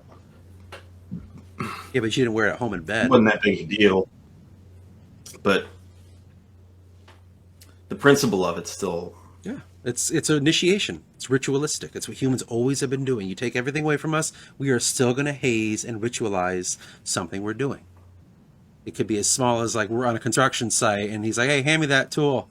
You know, I got to know what that tool is. He's like, hey, Josh, he doesn't know what that is. And they all laugh at you, and, oh, God, I got to know these things. It could be that small all the way to God knows. Yeah, that's just, they do that, you know, they come up with some wacky tool name. And yeah. Oh, yeah. They do that to the new guy every time. Happens at every job. You're ritualizing. You're falling into this. We're going to make it a thing. Either by scaring you or making you nervous or go get us a coffee. All of us now. Okay, I'll do that. And, you know, shit like that. We always do it. See, that didn't happen with teaching. I wonder. Interesting. And it's like, you couldn't, because then somebody would complain. Yeah, like hazing. Well, also, a lot of times it's mostly male-oriented. Not saying that specifically, but a lot of that shit, like when you go to a job site, any job in your life, you think back and there's a bunch of dudes together, something like that will come along eventually. Yeah. You know what I mean? I don't know about with women. Maybe they have theirs. We just don't understand it. I'm sure they do. But yeah, I feel like that might be why, because you're a teacher, it was kind of both genders and stuff. And no one wanted to get in trouble because, well, if I get misinterpreted and then sexual lawsuits and ugh. So that might be why. I don't know though. Everybody's walking on pins and needles all the time because you don't have stuff like that. Mm-hmm. You know, and there's no separation. It's like with that, there's a separation. It's, okay, that we were joking around and messing with you, and yeah, it felt bad at the time, but guess what? That's because you were new, and we all did it. We wanted to see if you would keep working or if you would just lose your shit, like what kind of person you were. It was just a fast forwarded, like getting to know you process, or just fast forwarded into those few days. One of us. Yeah, man. Yeah, we've been doing it since kids. I noticed that with fraternity hazing, like a lot of it was. That's how you get to know like what people are really about. You put them in these stressful situations, and then they end up talking about, so we'd have these like court meetings where like you're sitting there in front of the fraternity guys, like light candles and stuff. But you ask the kids, like the pledges, why they're doing this, and the first night you do that, and it's like.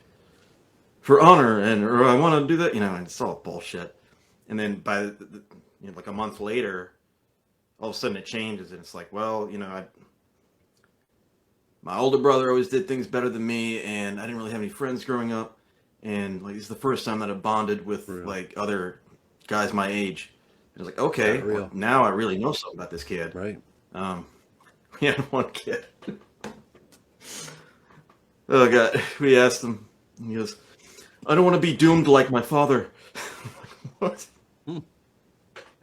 Could be real. Joseph Campbell always would say, he died in the late 80s, mind you. I learned a lot about that kid. He would say that a lot of the younger people now, we do not have this ritual, these initiations, specifically gender.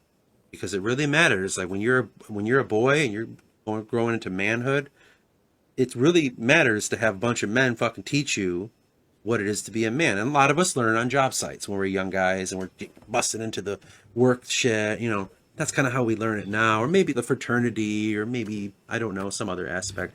But you need that in your society, and women need it for themselves too. Sometimes we're so mixed though that it's sending mixed signals, and now we don't have that. And what that's causing is what you dealt with in the classroom when more than 30 kids gathered. or when you went out there and those kids were possibly had a gun. That's what can happen when people don't have these rituals, don't have these initiation processes. If you don't take it seriously, because sometimes you want to scoff at it. I'll give you one story of me scoffing at it and then realizing. It's actually kind of funny too. I had to take my sister to a court thing. She was basically surrendering the custody of her child. So I had to drive her there.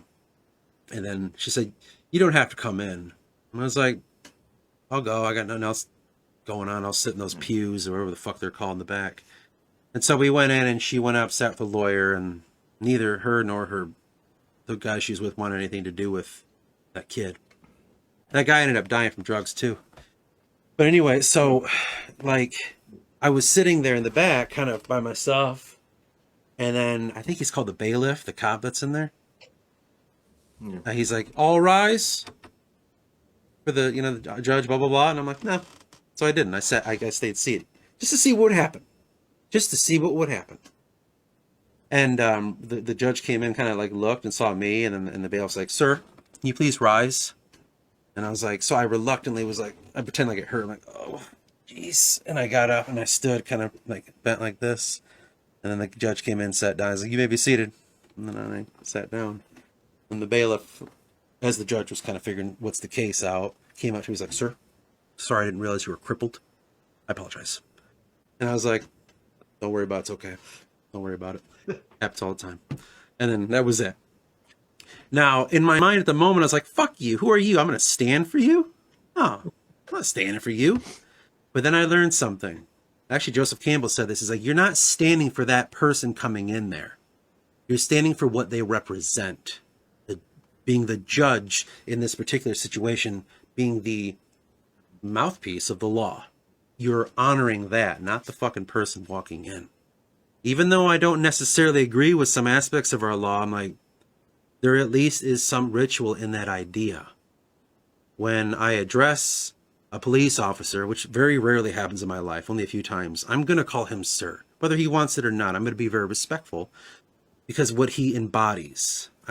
He's representing an aspect of the law. He does keep me safe if need be. So I'm going to be respectful, not to him as the individual necessarily, but to him as a badge is what we'd call him. It's not like he doesn't deserve it, but you respect the badge before you respect the person. If I have a boss, I'm going to respect their title. So it's like, in some sense, it's ritualized. It is initiatory, sorry. But our society is slowly losing those elements now. And so because of that, it does affect these younger people when they have zero respect for anything.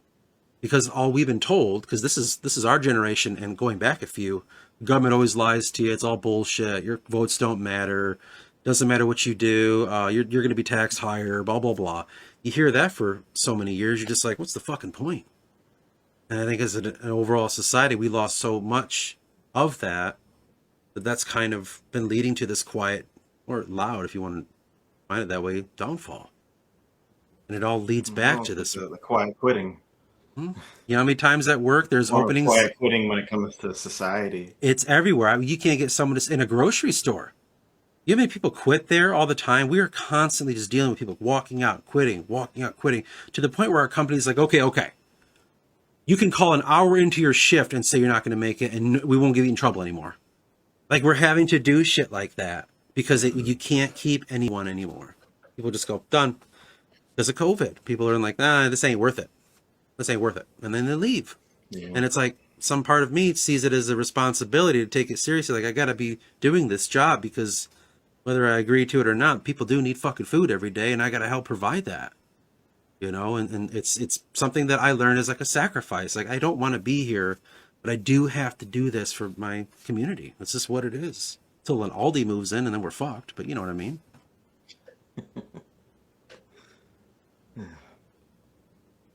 Yeah, if you keep that perspective on it, it'll get you through that bullshit. And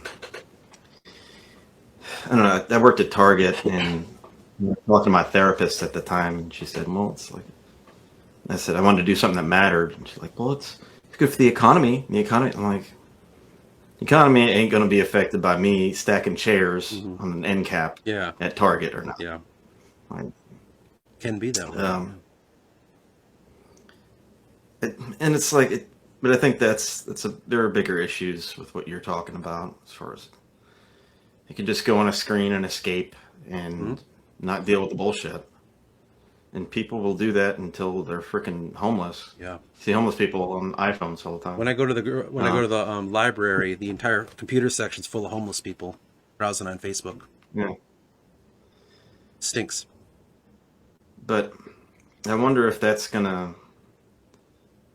if that'll turn, because you see already there's more of a emphasis on like physical media. Yeah. CDs are coming back for some reason. Records came back. Yeah, records first. Like records are cool. Like they're cool. Like the big, Tactile. The artwork. They're these substantial things. And there's like a ritual when you play it. Yeah, I got a bunch. Trust me, I know. And then you flip it, so that's another ritual that connects you to it. Yep. It's got the warm sound and everything. Tedious. But CDs, I guess, there's to a lesser extent. Yeah. They're like little records. And then like shopping malls. Yeah. Yep. They say Gen Z is like bringing back shopping malls. Yeah, they're and you can actually hold something in your hands, But it's like as things get faker and faker online. I mean, it's to the point to where how many YouTube videos you clicked on where it's like, ooh, this is an interesting topic, and then some fucking robot voice comes on there. done. And it's like, come on. Yeah. And then sometimes you have to be like, well, is it a robot voice? Yeah. Like, oh no, yeah, it's a robot voice. Okay, and it's happening in so people just want like the authenticity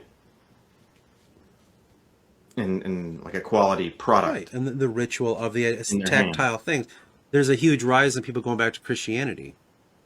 Whatever denomination, doesn't really matter, but there is a lot of people going to that again. Whereas, like, as a society from like the late 1800s and going into the 1900s, everyone's kind of going nihilistic. Everyone's kind of like, oh, fuck religion. That's so old school. But now everyone's falling back into it again because they're wanting this communal, initiatory, ritualistic thing we're missing. You know what I'm saying? Like, and you can do that in your own. Take the guardrails off. It's like, well, now there are too many options. Put them back on. Put them back on. Yeah. And it can feel that way. If I give you a phone and give you YouTube, I'm like, search for something. You're like, well, fuck, there's too much. I don't know what to search for. What kind of thing? What do I... Exactly. And you can. And you'll find it. And it's just like, this is too overstimulating. And, I can understand that. I would, I've talked about this before, but I would get a writing sample from the kids the first day at school, and it would just be write one paragraph. How do you know what you know? And some of the looks I would get would be like, what? Huh? Like, just, it could be anything. Question in life. Is it a task? Is it a fact? Like, do you know the players on the Saints? Like, what? How do you know? Do you know? Do you know who you are? Do you know Jesus Christ? Do you know anything? It could be anything. And do you know how to cook? You know how to play baseball? What do you know? How do you know it? Interesting. But just that openness. Oh, I being don't know able to about decide. that. Yeah. Oof. That's scary. I can't answer that. Because, it gets really specific. What do you mean, know what? Tell me what I should know, and then I'll tell you how I do. Can we do that? Yeah, and it becomes part of that. Yeah, it's very funny. And you got to really experience. I only could do that kind of stuff personally with like a few people. When kids would come work seasonally with us, I'd kind of, I would do shit like that, or sometimes I'd mess with them in ways that are. I mean, this is so different, but it's just one thing I did. There was a young girl leveling, which is straightening up the shelves and all that, and I said, "Yeah, you got to check the tomatoes to see if they're rotten." She's like, "How do you do that?" I'm like, "Just check the date." I'm like, "No, well, there's a better way to do it. What you do," and I took 2 cans of like Hunt's tomatoes, and I said, "You rub them together, and you just listen. And if it's high pitch, and it was, then it's fine. But then I'd squeeze a little bit harder. But like, here's these 2. It's low. Whoop. See, those 2 are bad. That's how you know." And she's like, okay. And I like left, and I swear to God, I walked by and I see her just going with cans of tomato or the glass jars of tomatoes, and she's just checking, like, is this bad or not? I would mess with people like that, but then other times I'd say shit like this. I'd be like, how do you, like, why do you do what you do? Well, why do you say it like that? Do you have to, or blah blah blah? And it is interesting when you start questioning, like, I don't know, just that's what you do. Like, but why? Tell me why. And you don't usually like when it goes that far, but it is interesting. You got a better opportunity to do that though, a classroom. Well, then you find out their writing style too, because you can't chat GPT that. Mm-hmm. Yeah. I mean, I suppose you could, but they didn't even think to do that because it's so nebulous that there's nothing that you could like look up. Like, oh, this is the question, and just copy and paste the question. Like, no, and then you kind of get to know a little bit about them too. About their family situation, and it says a lot. Like, depends on, like, if that's the thing that you're going to pick, it says a lot about you. Right. Yeah. True. That's probably what scared them too. Of all the things, I have to pick one. Yeah. Oh God. Yeah.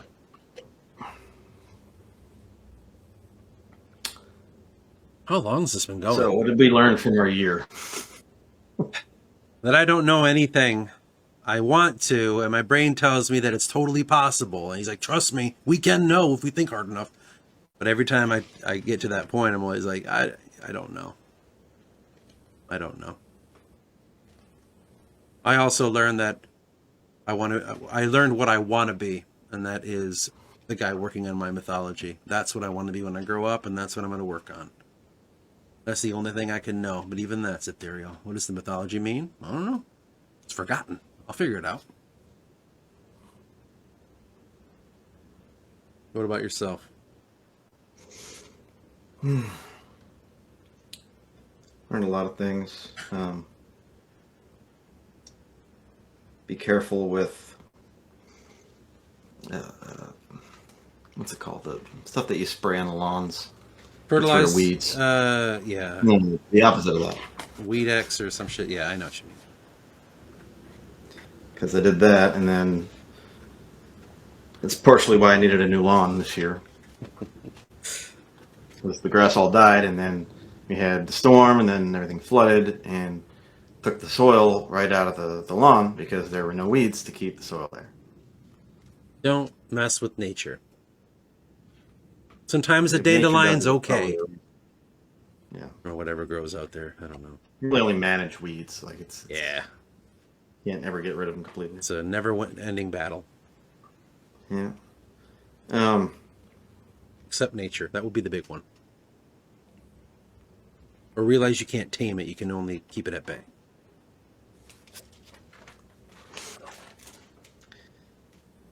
Yeah, it's with the mashups. Recognize when you're overdoing something. Yeah, that's a hard one to do. There's really no difference between over processing a song or overwriting a chapter in what we see, in education or police or wherever, where you get this micromanagement. It's micromanagement. Yeah. Let it breathe. It's trying to control every little detail, and it's like if you have to do that, then maybe it's not the right thing to do in the first place. Yeah. It's like if you have to add all this shit to the soil to grow this kind of plant and it's still not growing, then maybe that plant's just not supposed to grow there. Mm-hmm. You could use that as metaphorically as you want. Yeah. Or literally. Some people can't have children when they try that shit. Yeah. No, that's always been my thing. It's like, well, you could do in vitro and all that. It's like, yeah, but then at that point, maybe it wasn't supposed to be. Why am I having kids? Mm-hmm. Is it to satisfy some role that I'm supposed to play? Yeah. Because I thought I was always supposed to, because my dad had kids. Yeah, like I'm just doing what I got to do. Yeah. One I've been hearing a lot lately is like, well, I'll have kids because like to uphold like Western civilization. I'm like, mine? Yeah. Like, it's not like I'm not doing my part. not only being celibate, Yeah. it's just like at a certain point, Yeah. like, oh, I want kids really bad. Like I go through all this work to have these kids, and then guess what? Now I have to deal with this person that I created, Mhm. and were they like, was you know what I mean? Yeah. No, I know. I It's had a few. Are they a blessing or are they just like this masterpiece that I worked on and me and the doctors got together and test tubes and then Yeah, we find. poured it Yeah, on and right then, okay, circumstances, and yeah. we got it. All right. And at what point is that really? At what point have you lost the plot? Maybe.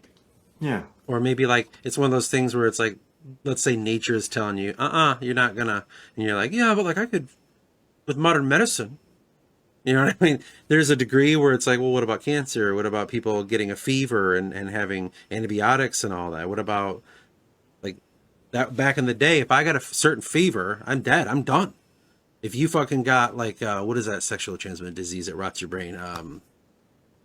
Syphilis? You got syphilis, you're over. Done. But now we can fix it. It's like, at what point is that? Yeah, you can go anywhere with that one. Yeah. Yeah, you know what I'm saying? That's not natural. Learn to be more open to my relationship, which is, and I was thinking about that yesterday. Even just like, it's the first time where I've really had like a healthy relationship. Oh, wow. That's cool. Not that we don't have issues. 'Cause Yeah, whatever. we do, but Yeah. Two humans. but like, there's no like dollar sign you can put on that. Mhm. There's no tangible value to it. So I think when you're young, you don't really think about that kind of stuff. Take it for granted, if anything. Yeah, if you have If it, you do. you know. If you do.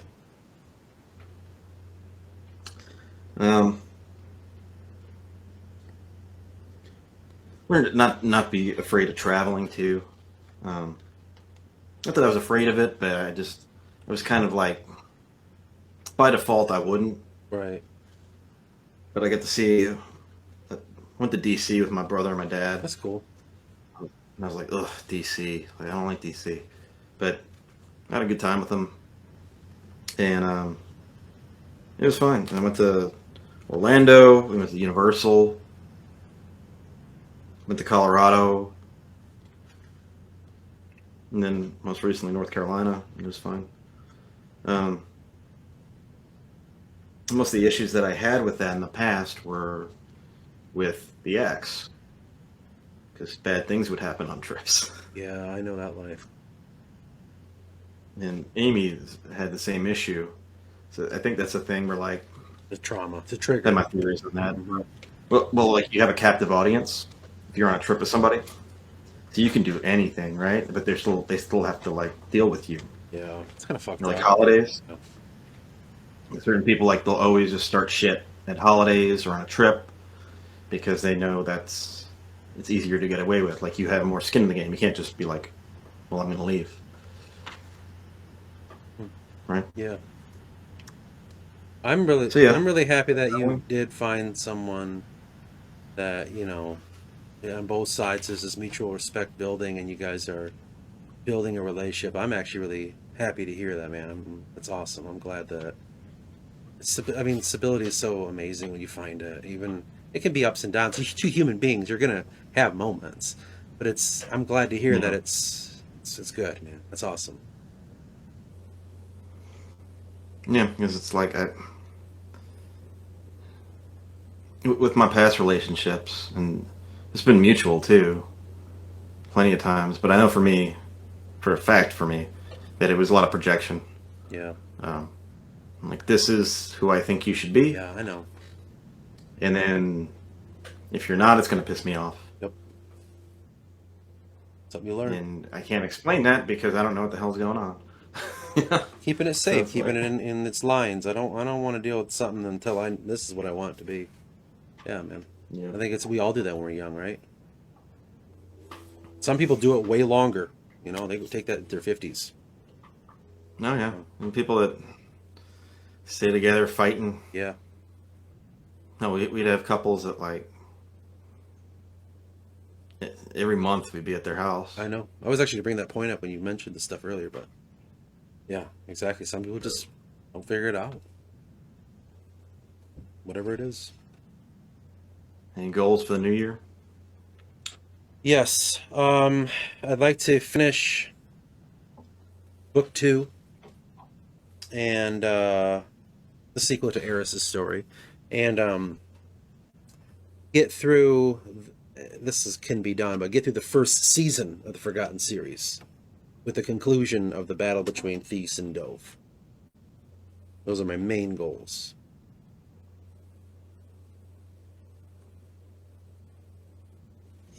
So, I have start exercising more. Find a part-time job. Specifically part-time. Hmm.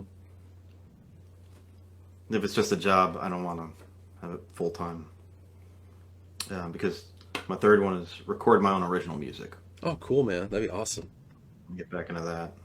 And then lastly, start working towards moving To Michigan. moving to North Carolina. But that one's a bit more. Yeah, down the line. There are a lot of steps to that. Yeah. You do that in a week, you got it. Amy will like send me like listings, but I'm like, dude, like I don't even know. Is that too much? Is that too little? Yeah, I don't Like know. I have to make a spreadsheet Yeah. and then start looking at neighborhood. Like I don't even know neighborhoods around there, and it's not like I could just drive around the neighborhood 12 hours away. Yeah. So I'm like, there has to be some other catalyst there Hmm. for me to upend everything. Yeah. Upend my house, all my stuff. I fucking hate moving. Oh. God, it's the worst. Shit. It's the worst. And then it's like I'll like move something and I'll just get like stuck looking at a corner, Mm. and I'm just like thinking everything that I remembered about that corner. Yeah. Just the, It's hard to let go. and I think there's something like spiritual to that. Yeah, too, you're where you're grieving it. around, and the like old feelings get kicked up. Yeah. And things that you haven't thought of in years. You know, Good man. there's this exercise that I've done before, where you look at like a cup or something that you have or a hat, and you think, you just stare at that, and you turn your phone off, you just look at the cup, and you'll end up thinking about everything that you know about that object, and remembering all these things about it, and like where you bought it or where you got it from or what it looks like, or brings up shit. You know? Yeah. But yeah, I do that with like moving things around in my house.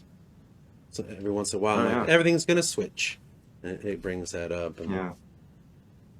Oh, one time in here, in this room, me and the ex had some drama in the guest room. And she ended up like living here, not living, but sleeping in the guest room. At the end of our relationship for a few months. And one day I was moving stuff around after she had left, after we were separated. And, I got a weird feeling, so I just put my phone on record, and there were some voices on there. really, Yeah. that's crazy.